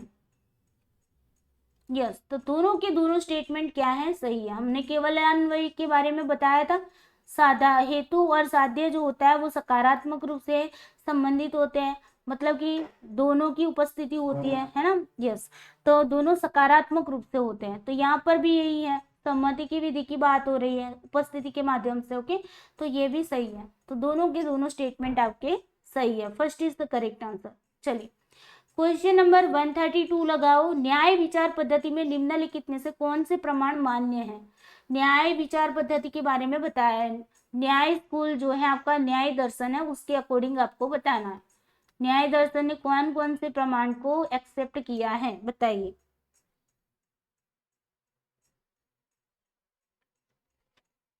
यस, तो न्याय दर्शन ने फॉर प्रमाण को माना है। फॉर कौन कौन से थे, प्रत्यक्ष था, उसके बाद अनुमान, अनुमान के बाद आपका शब्द जिसको हम वर्बल टेस्टिमनी बोलते हैं। ओके, उसके बाद आता है आपका शब्द के बाद उपमान, कंपैरिजन। अनुमान को बोलते हैं इन्फ्रेंस, प्रत्यक्ष को बोलते हैं परसेप्शन। ओके, ये चार प्रमाण जो है वो न्याय दर्शन ने एक्सेप्ट किए। ओके, अर्थापत्ति जो है वो किसने एक्सेप्ट किया है, वो आपका एक्सेप्ट किया है प्रभाकर मिश्रा ने किया हुआ है। ओके, मतलब कि पूर्व मीमांसकों ने, किसने, पूर्व मीमांसकों ने, पूर्व मीमांसकों ने। ओके, इन्होंने इसको एक्सेप्ट किया है, अर्थापत्ति एंड अनुपलब्धि, अनुपलब्धि, अनुपलब्धि। ओके, यस, अनुपलब्धि को। क्लियर। तो यहाँ पर ये ABCD is the correct answer. Okay, तो मतलब ABCD कहाँ पर है, थर्ड नंबर में, थर्ड नंबर आपका सही है। चलिए, क्वेश्चन नंबर 133 करिए। क्वेश्चन नंबर 133 कह रहा है असर्शन रीजन है। असर्शन कह रहा है न्याय प्रणाली के अनुसार ध्वनि एक गुण है। ध्वनि क्या है भाई, एक गुण है, यह दृश्यमान है। तर्क दोषपूर्ण है, यही जो तर्क है वो दोषपूर्ण है। क्यों भाई दोषपूर्ण है, स्वरूप असिद्ध दोष है, स्वरूप सिद्ध जिसको बोलते हैं वो यहाँ पर दोष है, इसी वजह से ये क्या है, दोषपूर्ण है। बताओ भाई क्या है, स्वरूप सिद्ध को पहले याद कर लो। हमने क्या कहा था, स्वरूप सिद्ध के अंदर minor term and middle term दोनों एक दूसरे के क्या होते हैं, ओपोजिट होते हैं। ये हमने आपको बताया था। माइनर टर्म क्या है, ध्वनि है आपका, यस। मेजर टर्म क्या है आपका, गुण है। ओके, और यहाँ पर मिडल टर्म जो है वो आपका क्या है, दृश्यमान है। अब देखो मेजर माइनर में नहीं होगा, मेजर मिडल में नहीं होगा, क्यों नहीं होगा, गुण को हम देख तो सकते हैं, है ना। यस, तो यहाँ पर इन दोनों के बीच में तो कोई हेतवाभास नहीं है, लेकिन ध्वनि जो है वो कभी दिखाई नहीं देती है, वो सुनाई देती है। अगर यहाँ पर श्रव्यमान दिया होता तो कोई भी हेतवाभास ना होता, है ना। यस, लेकिन यहाँ पर ध्वनि दृश्यमान है ये बोला है, तो यहाँ पर आपका क्या हो जा रहा है, दोनों ओपोजिट हो रहा है, माइनर एंड मिडल दोनों ओपोजिट हो जा रहा है। तो ये बात आपकी सही है कि ये स्वरूप सिद्ध हेतवाभास है। Okay, clear. यस, तो यहाँ पर first is the correct answer कि दोनों के दोनों सही है, और जो रीजन है वो आपकी असर्शन की एक्सप्लेनेशन भी अच्छे से कर रहा है। ओके, चलिए क्वेश्चन नंबर 134 लगाओ। जब किसी प्रस्तुत घटना में विरोधाभास का समाधान करने के लिए किसी अप्रत्यक्ष तथ्य को अनुमानित किया जाता है, तब अद्वैतों के अनुसार निम्नलिखित में से किस प्रमाण का उपयोग किया जाता है। यहाँ से वर्ड को पकड़ा होता तो अभी आपको पता चल जाता। दो घटनाएं हैं, वो दोनों कैसी है, विरोधाभास है, कॉन्ट्राडिक्टेड है, दोनों विरोधाभास घटनाएं हैं।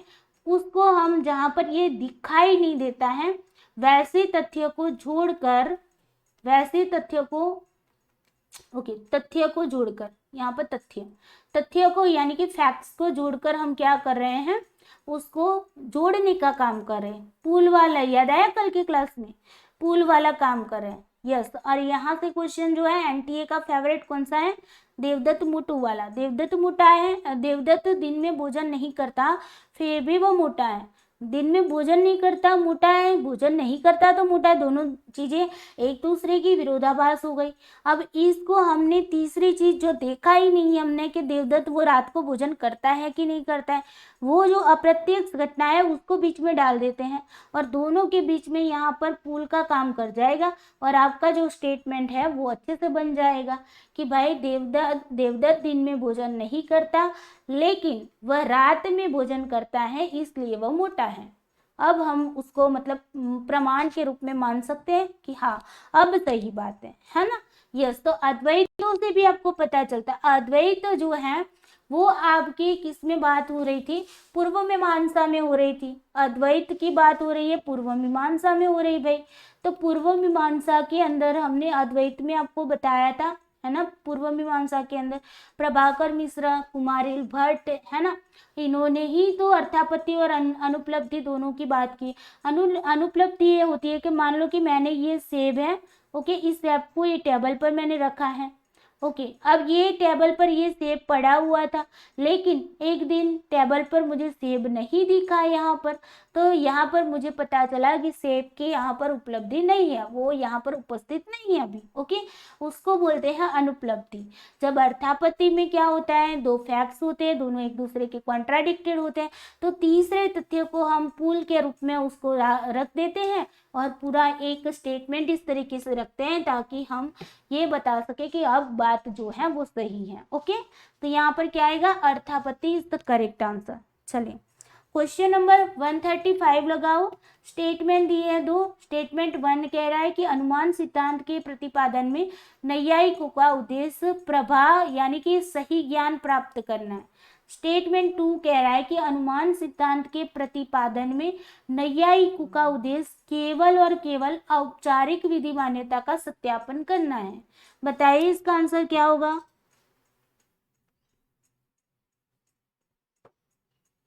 यस, तो पहला वाला सही है, हम सही ज्ञान को प्राप्त करने के लिए तो अनुमान लगाते हैं, है ना। यस, तो ये वाला सही है स्टेटमेंट।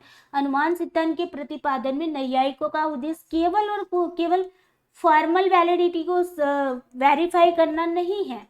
यहाँ पर हम फॉर्मल वैलिडिटी को मतलब वेरीफाई नहीं करते, उसके अंदर झाके भी देखते हैं, मटेरियल को भी देखते हैं। यहाँ पर ओनली फॉर्मल की बात हो रही है ना, इसी वजह से ये गलत है। अगर फॉर्मल एंड मटीरियल्स दोनों की बात होती है, फॉर्मल एंड मटेरियल्स दोनों की बात होती तो सही बात हो जाती है ना। हम वहां पर घुस के देखते हैं, अनुमान करते हैं तो डिटेल्स में जाके देखते हैं, एग्जाम्पलों को देखते हैं भाई।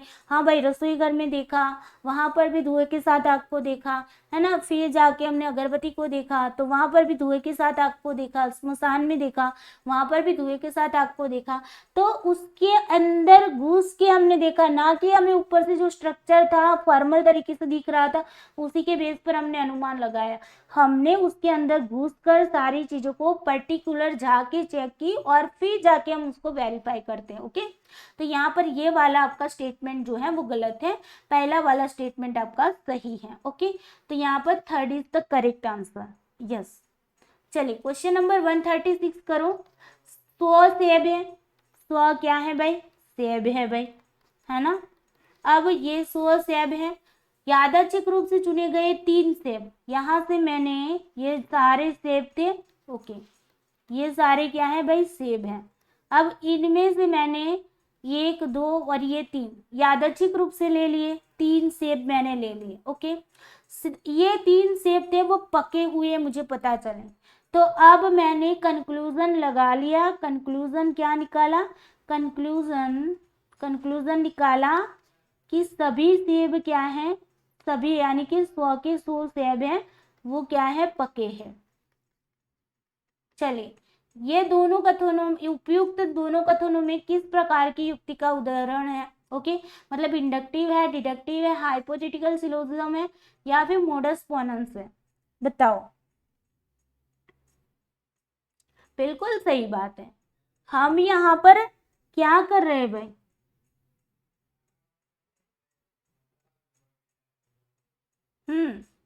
पर्टिकुलर चीजों को ले लेकर हम जनरलाइज कर रहे हैं, कंक्लूजन निकाल रहे हैं पर्टिकुलर चीजों को। न्यूटन ने पहले एक मतलब कि एक चीज को नीचे डाला, दूसरी को नीचे डाला, तीसरी को नीचे डाला, है ना, फिर उन्होंने एक कंक्लूजन निकाल लिया कि सारी चीजें नीचे आ रही है क्योंकि पृथ्वी पर ग्रेविटी है, गुरुत्वाकर्षण बल है ना। तो यही बात थी, हमने 100 सेब थे एक मतलब टोकरी के अंदर 100 सेब थे, उनमें से हमने एक एक करके चेक किए, 3 को चेक किए सैंपल के रूप में, तो हमें तीनों के तीनों पके हुए लगे, तो हमने कह दिया कि सभी सेब क्या है, पके हुए हैं। तो ये हमारा इंडक्टिव हो गया, पर्टिकुलर जा जाके हमने कंक्लूजन निकाला। ओके, समझ आया ना? यस। और डिडक्टिव में क्या होता, डिडक्टिव में क्या होता भाई, डिडक्टिव में हम हमारे पास एक पर्टिकुलर एक जनरलाइज किया हुआ स्टेटमेंट होता। ये 100 सेब है तो हम यहाँ पर ये हमारे पास ये स्टेटमेंट होता कि 100 सेब पके हुए हैं, और उसके बाद हमने रेंडमली तीन सेब को लिया और चेक किया कि क्या वो सच में पके हुए हैं कि नहीं, और तीनों के तीनों पके हुए निकले, तो हमने यहाँ पर कंक्लूजन निकाल दिया कि सभी सेब पके हुए हैं। मतलब पहले से ही जनरलाइज किया हुआ था, उसको ही पर्टिकुलर जाके हमने क्या किया, चेक किया। तो इंडक्टिव की जब बात आएगी, इंडक्टिव एंड डिडक्टिव दोनों चीजें ध्यान में रखनी। ओके, इंडक्टिव डिडक्टिव, इंडक्टिव में क्या होती है, पर्टिकुलर चीजों को देख देख के जनरलाइज करते हैं। डिडक्टिव में क्या करते हैं, हमारे पास जनरलाइजेशन किया हुआ स्टेटमेंट है, उसको पर्टिकुलर जाके चेक करते हैं और फिर जाके कंक्लूजन निकाल लेते हैं। क्लियर? तो ये इंडक्टिव और डिडक्टिव का हुआ। तो यहाँ पर आपको यहाँ पर बताया नहीं कि सेब पके हुए, यहाँ पर बताया कि 100 सेब है, उनमें से 3 को लिया, 3 को चेक किया, और फिर हमने 3 मतलब पके हुए निकले तो हमने सभी पर लागू कर दिया, जनरलाइज कर दिया 3 पके हुए एप्पल को लेकर, है ना। तो ये हो गया आपका इंडक्टिव। ओके, चलें उसके बाद आते 137 नंबर का क्वेश्चन करो। 2 स्टेटमेंट है। स्टेटमेंट 1 कह रहा है कि व्याप्ति जो सार्वभौमिक सहवर्तीता जिसको बोलते हैं यूनिवर्सल कॉम्पिटेंस बोला जाता है। ओके, तो केवल 2 एक वस्तुओं के मध्य संबंध को अभिव्यक्त करता है। ओके, 2 इंडिविजुअल जो ऑब्जेक्ट्स होते हैं उनके बीच का रिलेशन एक्सप्रेस करता है। स्टेटमेंट 2 कह रहा है कि व्याप्ति में व्यष्टियों के वर्गों के मध्य संबंध को अभिव्यक्त किया जाता है। क्लासेस ऑफ इंडिविजुअल, ओके, जो पूरा वर्ग होता है उसके बीच में संबंध को देखा जाता है। यहाँ पर बताइए क्या स्टेटमेंट सही है? यस। तो यहाँ पर क्या है भाई, 2 एक वस्तुएं हैं। ओके, 2 चीजों को धुआं और आगे उनके बीच का उनके बीच के संबंध को देखकर हम क्या कह देते हैं कि ये सही है। ओके, ये व्याप्ति है। मतलब धुएं के साथ जब जब देखा धुएं के साथ आग को देखा, जब जब देखा धुएं के साथ आग को देखा, जब जब धुएं के साथ आग को देखा, तो हमने यहाँ पर बता दिया कि इन दोनों के बीच में व्याप्ति संबंध है। ओके, अब व्याप्ति में व्यष्टियों के वर्गों के मध्य क्लासिकल इंडिविजुअल नहीं होता है, क्लासिकल इंडिविजुअल हम वहां पर नहीं देखते हैं। ओके, तो ये गलत है स्टेटमेंट। तो यहाँ पर 3rd is the correct answer. Yes, चलिए उसके बाद आते हैं क्वेश्चन नंबर 138। 2 स्टेटमेंट है। स्टेटमेंट 1 कह रहा है न्याय दर्शन में तर्क की विषय वस्तु मुख्यतः विचार है और इसका शाब्दिक निरूपण केवल आकस्मिकता का विषय है। स्टेटमेंट 2 कह रहा है न्याय परंपरा में किसी तर्क का शाब्दिक निरूपण केवल अन्य व्यक्ति को संदर्भगत निष्कर्ष तक पहुंचाना होता है। बताइए।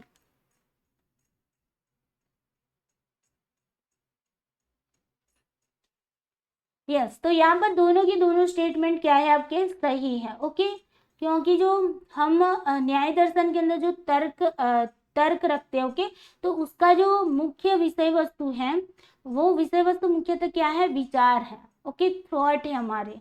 ओके, तो यहाँ पर विचार है और शाब्दिक निरूपण केवल आकस्मिकता का ही विषय होता है। ओके, और स्टेटमेंट 2 जो कह रहा है शाब्दिक जो निरूपण होता है वो केवल अन्य व्यक्ति को हम संदर्भगत निष्कर्ष तक हमें पहुंचाना है, कंक्लूजन तक पहुंचाना है, इसीलिए हम उसका यूज करते हैं। क्लियर? तो दोनों का दोनों क्या है भाई, सही है। क्वेश्चन नंबर 139 करिए। क्वेश्चन नंबर 139 दो स्टेटमेंट है। स्टेटमेंट 1 कह रहा है कि न्याय पद्धति के व्याख्याता द्वारा अनुमान के भौतिक पहलू पर अधिक बल दिया जाता है। ओके, न्याय पद्धति के जो व्याख्याता हैं उनके द्वारा अनुमान के जो भौतिक पहलू, ओके, तो उनके भौतिक मटेरियल एस्पेक्ट की बात हो रही। मटेरियल एस्पेक्ट पर हम अधिक बल देते हैं, मटेरियल में मतलब अंदर झांके डिटेल्स में देखने की कोशिश करते हैं। स्टेटमेंट 2 कह रहा है पाश्चात्य तर्क में न्याय की अभिव्यक्ति के आकारिक पहलू पर अधिक बल दिया जाता है। मतलब कि जो वेस्टर्न लॉजिक है ना, उसके अंदर जो फॉर्मेट होता है ना, उसका जो आकार होता है, फॉर्मेट होता है, वो वैसे फॉर्मेट एस्पेक्ट को देखा जाता है। ओके, उस पर ज्यादा फोकस किया जाता है। ये बात मैंने कल भी आपको रटवाई थी, मतलब बताई थी, समझाई भी थी किस तरीके से। ओके, चलिए आंसर करिए इसका।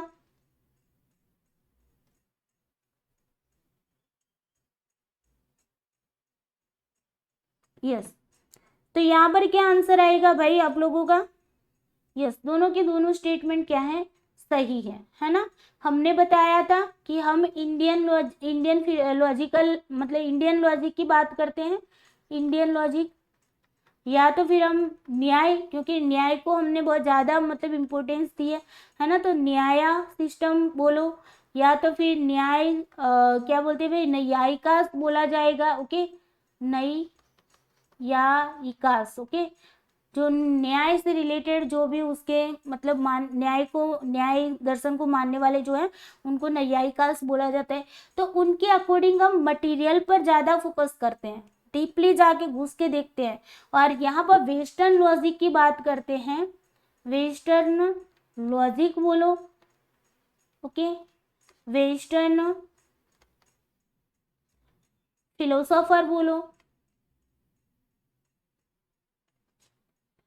ओके, जो भी बोलो, उनके अकॉर्डिंग पश्चात्य मतलब कि वेस्टर्न लॉजिक के अकॉर्डिंग अगर हम बात करते हैं तो वो लोग सबसे ज्यादा फॉर्मेट पर ज्यादा बल देते हैं। ओके, तो मटेरियल से हम इंडियन को याद रखना है, फॉर्मेट मतलब ऊपर से हमें उसका स्ट्रक्चर पता चला तो हमने बता दिया कि ये सही है ना।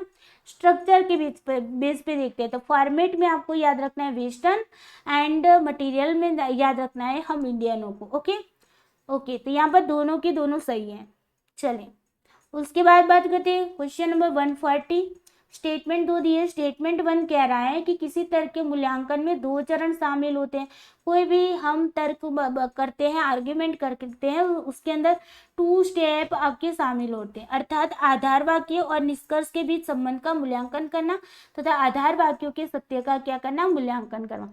आधार वाक्य और जो निष्कर्ष कंक्लूजन होता है उनके बीच का जो संबंध होता है उसका हम यहाँ पर इवेल्युएटिंग करते हैं, और आधार वाक्यों के जो सत्य होता है उसका मूल्यांकन करते हैं। ओके, स्टेटमेंट 2 कह रहा है कि निगमनात्मक तर्क जो होता है डिडक्टिव आर्ग्यूमेंट होती है, जिसमें निष्कर्ष जो होता है वो आधार वाक्यों से वास्तविक रूप से निकलता है। ओके, मतलब कि हमारा जो आधार वाक्य मतलब प्रीमाइसेस होते हैं उसी पर से हमारा कंक्लूजन निकलता है। वैध कहे जाते हैं, उसको हम वैध बोलते हैं, वैलिड बोलते हैं, जिनके आधार वाक्य भी सत्य होते हैं वस्तु दृढ़ तर्क कहे जाते हैं। ओके, मतलब जिनके आधार वाक्य जो है प्रीमाइज अगर उनके सही है, ओके, मतलब ट्रू है, तो हम उसको क्या बोलेंगे, वो सुदृढ़ तर्क माने जाते हैं, मतलब उसको साउंड बोला जाता है। बताओ क्या सही है इसके अंदर? यस, तो दोनों के दोनों क्या है भाई, दोनों के दोनों सही है। ओके, यहाँ पर क्या बताया जा रहा है कि कोई भी अगर हमारी आर्ग्यूमेंट है उसका अगर हम इवैल्यूएशन करते तो 2 स्टेप में करते हैं। एक तो पहले ये देखते हैं कि उसकी जो प्रीमाइज और जो कंक्लूजन है उसके बीच में हम उसका इवैल्यूएटिंग करते हैं कि भाई जो हमारा प्रीमाइज है उसके अकॉर्डिंग हमारा कंक्लूजन निकल रहा है कि नहीं निकल रहा है ना। और इवेल्युएटिंग भी किस तरीके से, अगर हमारा जो प्रीमाइज ट्रूथ है, ओके, उसको हम यहाँ पर इवेल्युएटिंग करते हैं, तो सही बात है। स्टेटमेंट 2 कह रहा है डिडक्टिव की बात हो रही है। अभी अभी जस्ट हमने डिडक्टिव समझाया क्या होता है। डिडक्टिव के अंदर क्या होता है भाई कि आपका जो भी निष्कर्ष होता है, कंक्लूजन होता है, वो प्रीमाइज के वास्तविक रूप से निकलता है। हमारे पास पर्टिकुलर जनरलाइज की हुई एक चीज है, उसी को पर्टिकुलर चेक करके हम उसको वहां पर देखते हैं। ओके, मतलब कंक्लूजन निकालते हैं कि हाँ भाई ये बात सही थी। ओके, तो यहाँ पर हमने डिडक्टिव के अंदर आगे भी हमने जब थियरी पढ़ाई तब बताया था कि डिडक्टिव के अंदर हमारी साउंड एंड क्या होती है, अनसाउंड, है ना, अनसाउंड, इस तरीके से आपको दिखता है। तो साउंड किसको कहेंगे, जब हमारे जो प्रीमाइज होते हैं वो ट्रू होते हैं। ओके, और हमारा जो कंक्लूजन है वो भी ट्रू निकलता है, मतलब प्रीमाइज भी ट्रू, कंक्लूजन भी ट्रू, तो इसका मतलब होता है वो साउंड है। अगर हमारा प्रीमाइज फॉल्स है और हमारा कंक्लूजन ट्रू निकल रहा है तो वो अनसाउंड हो जाएगा। क्या हो जाएगा, अनसाउंड हो जाएगा। क्लियर, ये बात है, तो ये सही बात है। ओके, दोनों के दोनों स्टेटमेंट क्या है आपके, सही है। क्वेश्चन नंबर 141 करो। अनुमान के मामले में न्याय के अनुसार न्यायिक तर्क के निम्नांकित 5 चरणों को क्रमानुसार, अब इसको आपको क्या करना है, सीक्वेंस में लगाना है। ओके, तो यहाँ पर देखो पहाड़ पर आग है। अच्छा, पहाड़ पर आग है हम ये बोलते हैं, तो ये तो हमारी प्रतिज्ञा हो गई भाई, है ना, यस। उसके बाद रसोई घर की तरफ पहाड़ पर भी आग के साथ धुआं है, यहाँ पर रसोई घर का एग्जाम्पल दे दिया हमने, तो ये आपका उदाहरण बन गया, है ना, यस। उसके बाद देखो इसलिए पहाड़ पर आ गए, देयरफॉर वाला जो भी स्टेटमेंट होता है वो आपका निगमन होता है ना, निगमन कंक्लूजन होता है, yes. Because of smoke, because कारण कहाँ पर होगा, हेतु में होगा आपका, है ना, हेतु में। और फिर यहाँ पर जहाँ धुआं उठता है वहां आग होती है, जैसा कि रसोई घर में, है ना, जहां पर भी क्या है, धुआं उठा वहां आग होती है, जैसे कि रसोई घर में। अच्छा, यहाँ पर देखो रसोई घर की तरह, अच्छा तरह यहाँ पर बताया है, तो देखो यहाँ पर एग्जाम्पल यहाँ पर आएगा। ओके, ये उदाहरण नहीं ऊपर वाला, वेट, ये उदाहरण नहीं, ये आपका हो जाएगा उपनया। क्या हो जाएगा, उपनया, क्योंकि हमने यहाँ पर पहाड़ की भी बात कर दी, आग की भी बात कर दी, धुएं की भी बात कर दी, तीनों के तीनों टर्म आपके उपनया के अंदर आते। ओके, तो यहाँ पर उपनया और उदाहरण में आपको अगर कंफ्यूजन होती है तब आपको ये देखना है कि जो स्टेटमेंट में तीनों के तीनों टर्म आ जाते हैं, ओके, माइनर, मेजर, मिडल, तो उसको हम उपनया कह देंगे। ओके, और यहाँ पर देखो जहाँ धुआं उठता है, जहाँ जहाँ धुआं उठता है वहां वहां आग होती है, ये बात आपकी जैसे कि रसोई घर में होता है, तो ये आपका उदाहरण हो गया। Okay, clear, yes. अब इसको आपको बिठाना था सीक्वेंस में, फोन को। ओके, फोन, तो पी पहला प्रतिज्ञा आएगा तो ए आएगा, उसके बाद क्या आएगा आपका, हेतु आएगा तो डी आएगा, उसके बाद उदाहरण आएगा ई आएगा, उसके बाद आपका उपनय आएगा बी आएगा, और निगमन आपका सी आएगा, A D E B C, A D E B C, A D E B C. Okay, fourth is the correct answer, yes.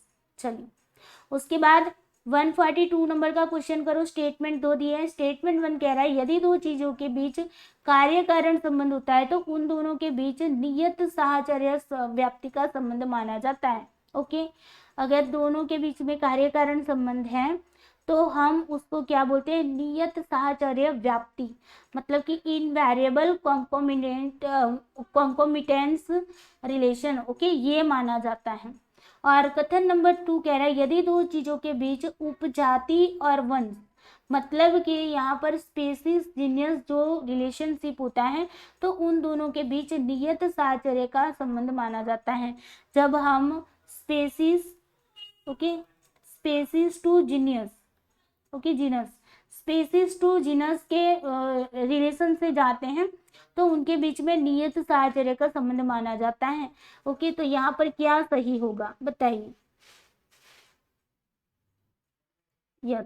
तो यहाँ पर क्या होता है भाई, दोनों के दोनों स्टेटमेंट आपके क्या है, सही है, बिल्कुल सही। ओके, यहाँ पर कार्यकरण का संबंध हो जाता है। ओके, तो धुआं और आग के बीच का जो संबंध है ना, तो इस तरीके से जो दो चीजों के बीच में कार्य कारण का संबंध होता है उसी को हम नियत साहचर्य व्याप्ति भी कहते हैं, या तो फिर इनवेरिएबल कॉन्कोमिटेंस रिलेशनशिप भी कहते हैं। क्लियर, दोनों के दोनों स्टेटमेंट क्या है आपके, सही है। क्वेश्चन नंबर 143 लगाओ। बाघ, बिलाव, स्तनधारी और पशु, इस श्रृंखला पर विचार कीजिए और बताइए कि इस श्रृंखला के संदर्भ में निम्नांकित में से कौन सा कथन होगा।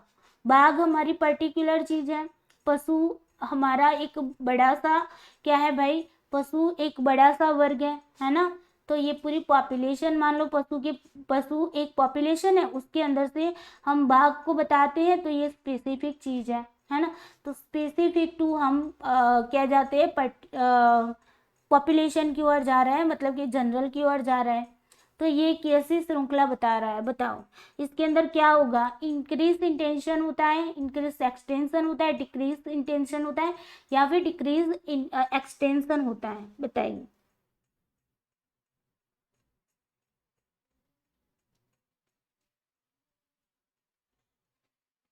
यस, तो यहाँ पर इंक्रीज हो रहा है एक्सटेंशन। ओके, ये बढ़ रहा है बाघ की ओर, बाघ से हम पशु की ओर जा रहे हैं, तो एक्सटेंशन जो है वो आपका क्या है, बढ़ रहा है ना। और डिक्रीज क्या हो रहा है भाई, यहाँ पर डिक्रीज हो रहा है आपका इंटेंशन। इंटेंशन जो है वो आपका क्या हो रहा है, वो आपका मतलब कि क्या हो रहा है भाई, कम हो रहा है ना। गुणार्थ जो है वो घट रहा है, कम हो रहा है। व्याप्ति जो है वो बढ़ रही है ना। व्याप्ति क्या होता है, यूनिवर्सल जाते हैं हम, है ना, पर्टिकुलर टू यूनिवर्सल जाते हैं, पर्टिकुलर टू यूनिवर्सल जाते हैं, तो वो क्या हो जाती है, व्याप्ति कहलाती है ना। तो यहाँ पर क्या हो रहा है, इंक्रीज हो रहा है। इंक्रीज जब होगा क्या होगा, एक्सटेंशन होगा, तो वो हम क्या कहेंगे, एक्सटेंशन मतलब व्याप्ति होती है। ओके, तो यूनिवर्सल टू जाएंगे, पर्टिकुलर टू यूनिवर्सल, तो आपका इंक्रीज एक्सटेंशन हो जाएगा। ओके, और यहाँ पर देखो डिक्रीज क्या हो रहा है, डिक्रीज हो रहा है ना, कम हो रहा है। तो डिक्रीज क्या होगा आपका, गुणार्थ इंटेंशन जो है वो आपका कम हो रहा है, गुण जो है ना वो कम हो रहा है, मतलब जनरल से हम ऐसे पीछे आ रहे हैं, है ना। तो ये छोटे वाले में आ गए हैं, तो ये क्या है, गुणार्थ जो है हमारा कम हुआ है। ओके, तो बी और सी द यहाँ पर क्या है, सही है, तो third is the correct answer. Clear. चलिए क्वेश्चन नंबर 144। क्वेश्चन नंबर 144 क्रमानुसार देखो, जानवर, स्तनधारी, विडाऊ, बंसी, वंशी, बाघ। अब यही बात है, जानवर हमारा क्या था, जनरल था, उससे हम पर्टिकुलर बाघ की ओर आए, है ना। बाघ जिसको बोलते हैं, पर्टिकुलर चीज पर आ गए, ये बाघ है। अब ये बाघ है ना, जनरल मतलब पशुओं के अंदर आ जाएगा, जानवर के अंदर आ जाएगा। ओके, जानवर वर्ड दिया है तो जानवर के अंदर आ जाता है, बिल्कुल। अब इसमें विचार कीजिए क्या होगा यहाँ पर, इंटेंशन और एक्सटेंशन के बारे में देखो। तो व्याप्ति जो है वो व्याप्ति, ये व्याप्ति है आपकी, यस, और ये गुणार्थ है ना। गुणार्थ छोटा होता है, व्याप्ति बड़ी होती है। व्याप्ति सब पर लागू होती है, गुणार्थ जो होता है वो आपके अकॉर्डिंग, अपने हिसाब से हम उसके अंदर भाव को जोड़ लेते हैं ना। यस, कॉनोटेशन डेनोटेशन आपको समझाया था, ये डेनोटेशन होता है, ये डेनोटेशन होता है। ओके, डेनोटेशन, और ये क्या होता है, कॉनोटेशन होता है, कॉनोटेशन। ओके, यस, गुणार्थ जो होता है मतलब कि इंटेंशन होता है, इंटेंशन। ओके, इंटेंशन क्या होता है, कॉनोटेशन। डेनोटेशन क्या होता है, एक्सटेंशन होता है, एक्सटेंशन, एक्सटेंशन। Clear, yes. तो एक्सटेंशन, डेनोटेशन, व्याप्ति, कॉनोटेशन, इंटेंशन, गुणार्थ, मतलब कि पर्टिकुलर चीज, है ना। तो यहाँ पर देखो व्याप्ति हमारी क्या हो रही है, कम हो रही है ना। यस, तो व्याप्ति मतलब हमारी क्या है, विस्तार, जिनको बोलते हैं व्याप्ति को विस्तार भी बोलते हैं, ध्यान रखना है। ओके, विस्तार भी बोल रहे हैं, तो विस्तार क्या हो रहा है, कम हो रहा है ना, डिक्रीज हो रहा है। यस, तो डिक्रीज क्या होगा, एक्सटेंशन होगा। एक्सटेंशन क्या हो रहा है, डिक्रीज हो रहा है, कम हो रहा है। ये बड़ा वाला था, ये छोटा हो रहा है, तो डिक्रीज हो रहा है, तो डी सही हो रहा है। और फिर अगर मैं यहाँ से देख रही हूँ, तो इंक्रीज क्या हो रहा है, इंक्रीज हो रहा है इंटेंशन। इंटेंशन क्या हो रहा है, इंक्रीज हो रहा है। ओके, तो ए और डी, ए और डी है यहाँ पर, यस। तो फोर्थ इज आपका क्या है, करेक्ट आंसर। समझ आ रहा है ना। यहाँ से यहाँ चले तो ये एक्सटेंशन से हम गए पर्टिकुलर की ओर, तो हमने देखा तो एक्सटेंशन डेनोटेशन व्याप्ति जो है ना वो कम हो रही है ना, तो वो डिक्रीज हो रही है। और फिर अगर मैं यहीं से रिटर्न आ रही हूँ, पहले यहाँ गई फिर यहाँ से रिटर्न आई, रिटर्न आ रही हूँ, रिटर्न को देख रही हूँ, तो इंटेंशन जो है वो बढ़ रहा है भाई, थोड़ा थोड़ा थोड़ा करते, है ना, इंक्रीज हो रहा है। ओके, चलिए, तो आई होप यहाँ पर क्लियर हो गया होगा आपको। चलो क्वेश्चन नंबर 145 करो। किसी पद श्रृंखला को बढ़ते हुए क्रम में कब माना जाता है, कोई भी पद है। ओके, और यहाँ पर देखो एक्सटेंशन की बात हो रही, एक्सटेंशन हमने क्या बताया, जनरल चीजें होती है, वो इंक्रीज हो रही है, वो क्या हो रही है, इंक्रीज हो रही है। तो कब इंक्रीज होगी, जब पर्टिकुलर से जनरल जाओगे तब ये इंक्रीज होगी ना। यस, तो यहाँ पर कब माना जाता है, तो देखो जब श्रृंखला में प्रत्येक पद प्रथम पद को छोड़कर अपने पूर्ववर्ती पद द्वारा निर्दिष्ट वर्ग से अधिक सदस्यों वाले वर्ग को निर्दिष्ट करता हूँ। मतलब अपने पहले वाले को छोड़कर बाकी के जितने भी पद यहाँ पर आएंगे उससे ये ज्यादा आगे होंगे, उस अधिक सदस्यों वाला वर्ग होगा, तब हम बोलेंगे कि एक्सटेंशन जो है वो इंक्रीज हुआ है। ओके, फिर बी बोल रहा है जब वर्ग का आकार प्रत्येक उत्तरवर्ती पद में बड़ा होता है। जो वर्ग का ये आकार है, ओके, वो अपने उत्तरवर्ती पद से बड़ा होता है। उत्तरवर्ती मतलब उसके बाद में जो आने वाला जो पद है उससे वो क्या होता है, बड़ा होता जाता है। तो ये तो मतलब यहाँ पर देखो, यहाँ ये उत्तरवर्ती है, इससे ये क्या हो रहा है, उससे आगे बढ़ रहा है, ये उत्तरवर्ती। ओके, पहले से भी वो बढ़ रहा है, उत्तरवर्ती से भी मतलब आगे वाले से भी वो बढ़ रहा है। ओके, उसके बाद देखो जब श्रृंखला में प्रत्येक पद प्रथम पद को छोड़कर अपने पूर्ववर्ती पद द्वारा निर्दिष्ट करता है, अपने पहले वाले पद से वो क्या होता है, डिनोट होता है। ओके, मतलब कि आगे बढ़ता है, डिनोट होता है, अपने पूर्ववर्ती पद से वो डिनोट होता है। ओके, टी कह रहा है जब वर्ग का आकार प्रत्येक उत्तरवर्ती पद में छोटा होता है, मतलब कि प्रत्येक आकार जो वर्ग का आकार है ना वो उत्तरवर्ती पद से क्या होता है, छोटा होता है। अपने आगे वाले आने वाले जो पद होता है उससे ये छोटा होता है। बताइए क्या आएगा। यस, तो यहाँ पर क्या आएगा भाई, ए और बी जो है वो आपका सही है। मैंने आपको पहले ही बता दिया था कि जब श्रृंखला में प्रत्येक पद, देखो हमने यहाँ पर देखा है इंक्रीज एक्सटेंशन करना है, तो एक्सटेंशन को इंक्रीज कब करेंगे, जब हम पर्टिकुलर टू जनरल जाएंगे। आगे भी बताया था है ना, ये पर्टिकुलर चीजों को ऐसे बढ़ाया और फिर जाके ये जनरल हुआ, तो ये बढ़ा। अब ये पूर्व यानी कि पहले आने वाला है ना, उनके पहले, बाद में ना पूर्व का मतलब पहले, पूर्व का मतलब पहले है ना, और उत्तर का मतलब है बाद में आने वाला, बाद में आने वाला है ना। यस, तो यहाँ पर देखो पहले से ये वाला हमारा जो पद था उससे ये बढ़ा कि नहीं, यस, तो पहले वाले से ये बढ़ रहा है बिल्कुल। और फिर तो ये वाला सही है ना, उसका जो सदस्य है ये बढ़ रहा है, बिल्कुल सही बात है। बी जब वर्ग का आकार प्रत्येक उत्तरवर्ती पद में क्या होता है, बड़ा होता जाता है, मतलब ये वाला उत्तरवर्ती पद है ना, इससे अगर यहाँ पर जाएंगे, पहले इससे यहाँ पर देखा तो ये यहाँ पर बढ़ रहा था है ना, और यहाँ से मैंने यहाँ पर देखा तो ये उत्तरवर्ती पद हुआ इसके लिए है ना, तो ये भी बढ़ रहा है, बिल्कुल सही बात हो रही है ना। तो ए और बी वाला जो है आपका करेक्ट है, मतलब 1 is the correct answer. Clear. Yes, उसके बाद आते हैं क्वेश्चन नंबर 146। इंक्रीज इंटेंशन की बात होती है। इंक्रीज इंटेंशन कब इंक्रीज होगा बताओ। इंटेंशन मतलब पर्टिकुलर चीजें होती है, पर्टिकुलर चीजें जो है वो इंक्रीज कब होती बताओ। यस, तो पर्टिकुलर से हम जब जनरल की ओर जाएंगे, ये भी तो यही बात बता रहा है, तो पर्टिकुलर से जनरल जाएंगे तो ये हमारी इंटेंशन है, पर्टिकुलर चीज हमारी इंटेंशन है, वहां से वो इंक्रीज हो रही, वो क्या हो रही, इंक्रीज हो रही। ओके, अब देखो आगे वाले में क्या पूछा था भाई, इंक्रीज एक्सटेंशन जो था वो इंक्रीज हो रहा है ना, तो एक्सटेंशन इंक्रीज हो रहा था। ओके, और यहाँ पर क्या इंक्रीज हो रहा है, इंटेंशन इंक्रीज हो रहा है, मतलब बढ़ रहा है इंटेंशन। तो कैसे बढ़ेगा बताओ, इंटेंशन कैसे बढ़ेगा। यस, तो यहाँ पर ऑप्शन को देखते हैं, अपने पूर्ववर्ती पदों की अपेक्षा अधिक विशेष्य का संपृक्तार्थ होता है। ओके, मतलब कि वो क्या होता है, कैन नोट होता है, पूर्ववर्ती पदों की अपेक्षा वो ज्यादा विशेषता दर्शाता है। ओके, उसके बाद जब श्रृंखला का प्रत्येक पद अपने पूर्ववर्ती पद की अपेक्षा अधिक विशिष्ट होता है। ओके, उसके बाद सी देखो, जब श्रृंखला का प्रत्येक पद अपने पूर्ववर्त से अपने आगे वाले पद से क्या होता है भाई, यहाँ पर कम होता जाता है। ओके, तो उसको बोलते हैं मतलब कि इंक्रीज इंटेंशन ये बोलते हैं। ओके, उसके बाद बात हो रही है कि भाई जब श्रृंखला का प्रत्येक पद पूर्व पद की तुलना में क्या होता है, पहले वाले पद, ये पहले वाला पद है ना उससे ये कम होता है। क्या आएगा आंसर बताइए।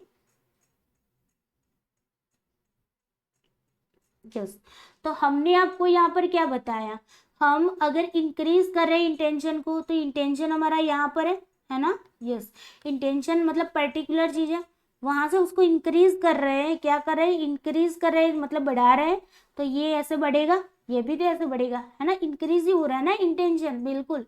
तो यहाँ पर इंटेंशन, यहाँ पर आप जनरल की ओर जाएंगे। ओके, अब यहाँ पर क्या है भाई, इंक्रीज आप कर तो रहे हैं, तो पहले वाले पद से ये ज्यादा होगा कि नहीं होगा, बिल्कुल अधिक होगा, है ना, तो ये वाला आपका सही है। दूसरी बात क्या होगी, आगे वाले पद में भी क्या होगा, बढ़ावा होगा, आगे वाला उत्तर वाला पद है वो इससे क्या होगा, बढ़ेगा, बिल्कुल सही बात है। तो जब श्रृंखला का प्रत्येक पद अपने पूर्ववर्ती पद की अपेक्षा अधिक विशिष्टता दर्शाता है, दोनों चीजें एक ही बात तो कर रहे हैं भाई, है ना, तो बी इज द करेक्ट। तो यहाँ पर ए और बी यानी कि third is the correct answer, समझ आ रहा है ना। अब आगे वाले में इंक्रीज, इंटेंशन को इंक्रीज किया जा रहा था, इंटेंशन को क्या किया जा रहा था, इंक्रीज किया जा रहा, एक्सटेंशन को, सॉरी, एक्सटेंशन को इंक्रीज किया जा रहा था। तो इसी तरीके से एक्सटेंशन कब बढ़ेगा, जब पर्टिकुलर चीजें बढ़ती बढ़ती जाएगी तब तो एक्सटेंशन इंक्रीज होगा ना। यस, ओके, इस तरीके से। चलिए उसके बाद आगे बात करते हैं क्वेश्चन नंबर 147 की। तो यहाँ पर आपको जोड़ मिलाने, डायरेक्टिव फंक्शन किसको कहते हैं, एक्सप्रेसिव फंक्शन किसको कहते हैं, इंफॉर्मेटिव फंक्शन किसको कहते हैं, और परफॉर्मेटिव फंक्शन किसको कहते हैं। अगर मैंने बोल दिया वह बहुत खराब है तो क्या आएगा, मैं क्षमा चाहता हूँ, खिड़की बंद कर दो, नई दिल्ली भारत की राजधानी है, बताओ। ये सारा कुछ मैंने आपको पढ़ाया हुआ है, किसके अंदर पढ़ाया हुआ है भाई, शब्द के अंदर, है ना, शब्द के अंदर नहीं, सॉरी, आपको कैनोटेशन डेनोटेशन के अंदर पढ़ाया है। Okay, yes. तो यहाँ पर डायरेक्टिव में क्या होता है भाई, हम डायरेक्शन दे रहा है, निर्देश दे रहे हैं कि भाई खिड़की बंद कर दो, क्लोज द विंडो, डायरेक्शन दिया। ओके, तो ए में जाएगा आपका 3, यहाँ पर भी 3 है, यहाँ पर भी 3 है, कोई बात नहीं, आगे चलो। एक्सप्रेसिव, एक्सप्रेसिव क्या होता है, हम वहां पर फील करते हैं, चीजों को फील करते हैं, है ना, भावनाओं से जुड़ा होता है। वह बहुत खराब है, हमें खराब महसूस हुआ ना, फील हुआ, तब बताया, तो एक्सप्रेसिव, हमारे एक्सप्रेसिव क्या है, ओके, तो खराब हो, वह बहुत खराब है, हमें फील हुआ तब बताया, है ना। तो ये हो गए आपके बी में 1, तो बी में 1 यहाँ पर है, second is the correct answer. Informative function, information दे रहा, नई दिल्ली भारत की राजधानी, इंफॉर्मेशन दे रहा ना, यस, तो हो गया आपका फोर्थ नंबर। परफॉर्मेटिव, परफॉर्म करा है, मैं क्षमा चाहता हूँ, हाथ जोड़ के मैं विनती करता हूँ, क्षमा चाहता हूँ, क्षमा कैसे मांगी जाती है, हाथ जोड़ेंगे ना, मैं क्षमा चाहता हूँ, तो परफॉर्म कर रहे हैं। ओके, तो यहाँ पर सेकंड आएगा। ओके, तो फोर्थ इज द, यहाँ पर second is the correct answer. Okay, चलिए उसके बाद देखो क्वेश्चन नंबर 148, उन सारी वस्तुओं का संग्रह जिसके लिए एक पद का सही रूप में प्रयोग किया जा सकता है उसे क्या कहा जाता है, सभी उन सारी चीजों को। ओके, ऑल द ऑब्जेक्ट्स, यहाँ पर क्या बताया, ऑल द ऑब्जेक्ट्स, सारी चीजों के लिए जिसका उपयोग किया जाता है उसको क्या कहा जाता है, intention of the term, term का गुणार्थ कहा जाता है, लक्ष्यार्थ मतलब connotation of the term, extension of the term, denotation of the term, क्या कहोगे। सारी चीजों का कलेक्शन करके हम उसको एक पद का सही रूप में प्रयोग करते हैं। यस, बिल्कुल सही बात है, हमने सारी चीजों को, पर्टिकुलर चीजों को इकट्ठा कर दिया और उसको जनरलाइज कर दिया, उसको एक परफेक्ट ऐसा नाम दे दिया जो सबके लिए हो, जो सबके लिए हो। ओके, जैसे कि डिक्शनरी मीनिंग, डिक्शनरी मीनिंग यही तो है, हम सबके लिए सेम होता है ना। यस, तो ये किस में जाएगा, डेनोटेशन में। डिक्शनरी से डी याद करवाया था मैंने, यस, डेनोटेशन, डेनोटेशन में क्या होगा, एक्सटेंशन, है ना, एक्सटेंशन, क्लियर। यस, तो ये दोनों चीजें आपको याद रखनी थी, तो एक्सटेंशन और denotation is the correct answer, C and D, मतलब फोर्थ वाला आंसर सही है। इंटेंशन कॉनोटेशन में क्या होगा, सबके लिए अलग अलग मतलब कि उनके क्या होंगे, मीनिंग होंगे। मेरे लिए रेड कलर का मीनिंग कोई और हो सकता है, आपके लिए कुछ और हो सकता है, दूसरे के लिए कुछ और हो सकता है, तो ये क्या है, कॉनोटेशन है, इंटेंशन है। Okay, clear. चलिए उसके बाद आती है क्वेश्चन नंबर 149। 149 कह रहा है कि असर्शन इज एन असर्शन कह रहा है मुख्यार्थ यानी कि डेनोटेशन का उपयोग ऐसे शब्दों को परिभाषित करने में नहीं किया जा सकता जो कि नीरा विस्तार वाले हो। एक्सटेंशन जहाँ पर नहीं होता है वैसी जगह पर हम डेनोटेशन को यूज नहीं कर सकते, डेनोटेशन वर्ड को यूज नहीं कर सकते। क्यों? क्योंकि अगर हम कॉनोटेशन जो होता है वो डेनोटेशन के अंदर डिटरमाइंस होता है, तो डेनोटेशन जो है वो यहाँ पर रीजन ये है कि जो कॉनोटेशन होता है ना, कॉनोटेशन डेनोटेशन के अंदर डिटरमाइन हो जाता है, लेकिन डेनोटेशन जो होता है ना वो कॉनोटेशन के अंदर डिटरमाइन नहीं होता है। बताइए क्या होता है? इसका आंसर क्या आएगा? असर्शन रीजन है। यस, तो यहाँ पर दोनों स्टेटमेंट आपके सही है। ये क्या कह रहा है कि अगर आपका एक्सटेंशन नहीं है, ओके, एक्सटेंशन नहीं है तो हम उसको डेनोटेशन नहीं करेंगे। एक्सटेंशन नहीं है तो डेनोटेशन नहीं होगा, है ना। एक्सटेंशन होगा तो डेनोटेशन होगा, तो एक्सटेंशन नहीं है, एम्प्टी एक्सटेंशन, तो डेनोटेशन वर्ड को यूज नहीं कर सकते, डिफाइन नहीं कर सकते। ओके, तो ये वाला आपका क्या है भाई? सही है, मतलब ये सही है। ओके, और रीजन क्या कह रहा है? लेकिन रीजन इसका ये थोड़ी ना है, रीजन ये तो है नहीं, है ना, क्योंकि वो अपने विस्तार को ही परिभाषित नहीं कर रहा है, इसी वजह से हम उसको डेनोटेशन नहीं कह सकते, है ना, सभी के लिए उसको लागू नहीं कर सकते इसी वजह से, है ना। ये रीजन होना चाहिए था, लेकिन रीजन में तो उन लोगों ने क्या कह दिया भाई कि कॉनोटेशन जो होता है जिसको हम पर्टिकुलर बोलते हैं उसको हम डिटरमाइन कर सकते हैं जनरल में, मतलब डेनोटेशन के अंदर हम जनरलाइज कर सकते हैं, उसको डिटरमाइन कर सकते हैं, उसके अंदर उसको रख सकते हैं, लेकिन डिटरमाइन डेनोटेशन में जो रखी चीजें हैं उसको हम पर्टिकुलर के अंदर डिटरमाइन नहीं कर सकते। ये भी स्टेटमेंट सही है लेकिन रीजन नहीं है एक का। ओके, तो यहाँ पर दोनों स्टेटमेंट सही है लेकिन रीजन जो है वो एक ही एक्सप्लेनेशन नहीं कर रहा है। ओके, चलिए उसके बाद आते हैं क्वेश्चन नंबर 150। ऐसे लक्षणों का समुच्चय जो केवल तथा उन सभी वस्तुओं में अवस्थित हो जिसे एक खास पद द्वारा इंगित किया जाता हो। ओके, एक खास पद के द्वारा हम जिसको इंगित करते हैं तो उसको क्या बोलते हैं? वर्ड को ही सिर्फ पकड़ना है। Okay, intention of the term, connotation of the term, the extension of the term, denotation of the term. क्या आएगा आंसर इसका? बिल्कुल खास पद की बात हो रही है ना। यस, खास पद की बात कहाँ पर होगी? पर्टिकुलर चीज की बात हो रही, खास पद मतलब पर्टिकुलर चीज की बात हो रही। ओके, तो ये किस में आएगा? इंटेंशन एंड कॉनोटेशन के अंदर आ जाएगा। ये खास पद हम उसको दे रहे हैं। ओके, अपने अपने हिसाब से उसको पद दे रहे हैं, जबकि एक्सटेंशन एंड डेनोटेशन के अंदर हम क्या करते हैं? जनरलाइज करते हैं, सभी के लिए उस पद का यूज करते हैं, सभी के लिए।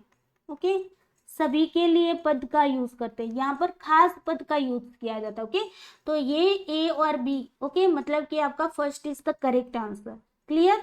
यस, उसके बाद आगे बढ़ते हैं क्वेश्चन नंबर 151। जब परिभाषा का उद्देश्य किसी शब्द के कुछ स्थापित उपयोग की व्याख्या करना है तो परिभाषा को क्या कहेंगे?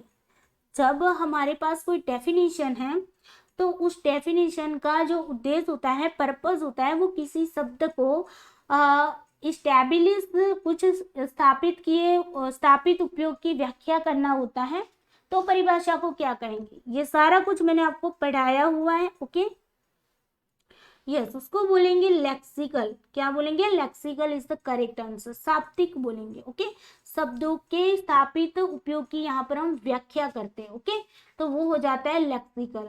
क्लियर? चलो उसके बाद आते हैं क्वेश्चन नंबर 155 कि जब किसी परिभाषा में परिभाष्य का प्रयोग करने के प्रस्ताव में यह आशय निहित होता है जो परिभाषक का तात्पर्य हो उसे कहते हैं, मतलब कि जो उसका मीनिंग होता है ना, वो उसका मीनिंग कहाँ पर देखा जाता है? लेक्सिकल के अंदर, स्टिपुलेटिव के अंदर, या फिर प्रिसाइजिंग के अंदर, या फिर परस्यूसिव के अंदर। मीनिंग को देखना है, मीनिंग किस में देखा जाएगा? बिल्कुल, मीनिंग हम स्टिपुलेटिव में देखा जाता है। ओके, मीनिंग जो होता है ना, मीनिंग देखते हैं, वर्ड का मीनिंग कहाँ पर देखेंगे? स्टिपुलेटिव के अंदर देखते हैं। ओके, चलिए आगे देखते हैं। क्वेश्चन नंबर आपका है 153। क्वेश्चन नंबर 153, अर्थपूर्ण परिभाषा जिसे सोच समझकर कुछ प्रतीकों के लिए निर्दिष्ट किया जाता है। बस सिंबल के बेस पर हम उसको क्या करते हैं? निर्दिष्ट करते हैं। तो क्या आएगा? लेक्सिकल के अंदर हमने क्या बताया था आपको, देखो स्टिपुलेटिव के अंदर हमने मीनिंग को देखा, वर्ड मीनिंग को देखा है ना, वर्ड के मीनिंग को देखा। लेक्सिकल के अंदर हमने क्या किया भाई, शब्दों के उपयोग की बात की, शब्द के स्थापित उपयोग की बात की, जो पहले से शब्द था, ओके, स्थापित हुआ था, स्थापित शब्द की बात की, ओके। अब यहाँ पर हम मीनिंग को निकाल रहे हैं, ओके, यस। और उसके बाद आपका क्या है, प्रिसाइजिंग, परिशुद्धता। देखो पहले प्रतीक के बेस पर किसको कहेंगे, यस, तो प्रतीकों का उपयोग कहाँ, मीनिंग निकालने के लिए कर रहे हैं, है ना, तो stipulative is the correct answer, okay, yes. उसके बाद आती है 154, व्यवहार को प्रभावित करने या भावनाओं को उद्वेलित करने के जरिए किसी विवाद का समाधान करना। भावनाओं की बात हो रही है, कहाँ पर आओगे, भावनाएं कहाँ पर होगी, यस, परस्यूसिव के अंदर भावनाएं आएगी, क्या आएगी, भावनाएं, ओके, यस, भावनाओं का यूज करते हैं परस्यूसिव के अंदर, ओके, यस। तो यहाँ पर 20 द करेक्ट आंसर। उसके बाद आते हैं आज का लगभग लास्ट क्वेश्चन है आपका, वीडियो को लाइक शेयर जरूर कर देना, ओके, जाते जाते, और चैनल को सब्सक्राइब भी कर लेना। एक स्वनिर्मित परिभाषा होती है खुद से, स्टिपुलेटिव डेफिनेशन किसको कहेंगे, स्टिपुलेटिव डेफिनेशन ऑलवेज ट्रू होती है, ऑलवेज फॉल्स होती है, समटाइम ट्रू होती है, समटाइम फॉल्स होती है, neither true neither nor false, मतलब कि ना ही ट्रू होती है ना ही फॉल्स होती है। बताइए कि अभी इसके बाद भी बहुत सारे क्वेश्चंस हैं, 158 तक क्वेश्चन है, ओके, तो डोंट वरी। चलिए अभी 155 हुए हैं, यस। तो ये क्या होती है, स्टिपुलेटिव जो होती है ना, यहाँ पर हम क्या करते हैं, मीनिंग निकालते हैं, है ना, सिंबलिंग करते हैं, मीनिंग निकालते हैं। तो ये क्या होती है, ना ही वो सत्य होती है ना ही असत्य होती है, ओके, तो D is the correct answer. Please इसकी थियरी देख लेना, लास्ट मतलब कि जो थियरी की जो क्लास है उसके अंदर लास्ट क्लास मैंने करवाया हुआ है, ओके। चले, लैंग्वेज, उसका नाम लैंग्वेज होगा, ओके, जो भी मतलब टाइटल लगा है उस वीडियो का लैंग्वेज है, ओके। तो उसके अंदर हमने बताया neither true neither not false, okay. Question number 56 करो भाई, निम्नलिखित परिभाषा की प्रकृति निर्धारित कीजिए। भ्रूण हत्या का अर्थ है निर्दोष लोगों की निर्मम हत्या करना। भ्रूण हत्या का यहाँ पर मीनिंग निकाला गया है, क्या आएगा, लेक्सिकल, प्रिसुएसिव, स्टिपुलेटिव के थियोरिटिकल, बिल्कुल परसिएसिव, परसिएसिव भावना है ना हमारे अंदर। भ्रूण हत्या, निर्दोष लोगों की निर्मम हत्या, निर्दोष लोग कब होंगे, जब हमें फील हो रहा है ना निर्दोष है ये लोग, है ना, मतलब कि जो मर रहे हैं वो निर्दोष है, ये भावना के साथ जुड़ा है, तो भावना के साथ जो भी जुड़ता है वो परसिएसिव कहलाता है, ओके, यस। उसके बाद आते हैं क्वेश्चन नंबर 157, निम्नलिखित परिभाषा का स्वरूप है, गरीब का अर्थ है वे लोग जिनकी वार्षिक आय कितनी होती है, 10,000 होती है। बताइए, यस, यहाँ पर क्या होती है, फिक्स होता है, यहाँ पर फिक्स होता है, मतलब गरीब किसको कहेंगे, जिनकी वार्षिक आय 10,000 से कम होती है या तो फिर 10,000 होती है, वैसे लोगों को गरीब कह रहा है, तो ये फिक्स है, ये क्या है भाई, फिक्स है। तो फिक्स कहाँ पर आएगा, प्रिसाइजिंग के अंदर आएगा, ओके, प्रिसाइजिंग, ओके, या तो फिर प्रिसाइजिंग, निश्चित, यहाँ पर ही दिया है, निश्चित है, फिक्स कर दिया गया ना कि इतनी आय होगी, उसी को गरीब बोलेंगे, है ना। गरीब का अर्थ हम ये निकालते, गरीब बेचारा होता है, तो बेचारा वर्ड जो हमारे फीलिंग्स के साथ हो जाता है ना, तो भी परचेजिव के अंदर आता है, लेकिन यहाँ पर तो फिक्स किया हुआ है कि इतनी इनकम होगी तो उसको गरीब में रखेंगे, तो ये निश्चित किया हुआ है, तो उसको बोलते हैं हम प्रिसाइजिंग, क्लियर, यस।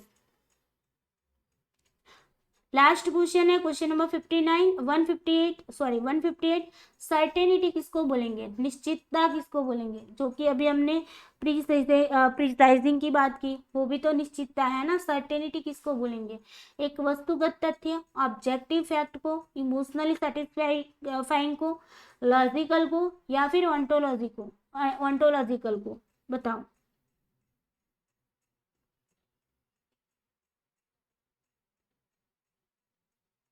अब देखो यहाँ पर जो होगी ना, सर्टेनिटी जो है, निश्चित है, वो इमोशनली सेटिस्फाइंग, हमें इमोशनली सेटिस्फेक्शन होती है, भावनात्मक रूप से संतुष्टि प्रदान होती है, उसको सर्टेनिटी बोलते हैं। ओके, तो ये सर्टेनिटी वर्ड को हम वो प्रिसाइजिंग के साथ नहीं जोड़ेंगे, ओके, परसिएसिव के साथ जोड़ेंगे, इमोशनल के साथ जोड़ेंगे। ओके, सर्टेनिटी मतलब इमोशनली। तो यहाँ पर हम कभी कभी क्या होते हैं कि ऐसे हिंदी वर्ड के मामले में यहाँ पर फंस जाते हैं। ओके, तो हम निश्चित हो जाते हैं, मतलब कि यहाँ पर इमोशनली हमें संतुष्टि मिल जाती है, तो उसको बोलते हैं सर्टेनिटी। ओके, तो आई होप आप लोगों को क्लास अच्छी लगी होगी आज की। ओके, और यहाँ पर ऑर्थोडॉक्स स्कूल के बारे में भी मैंने बताया हुआ है।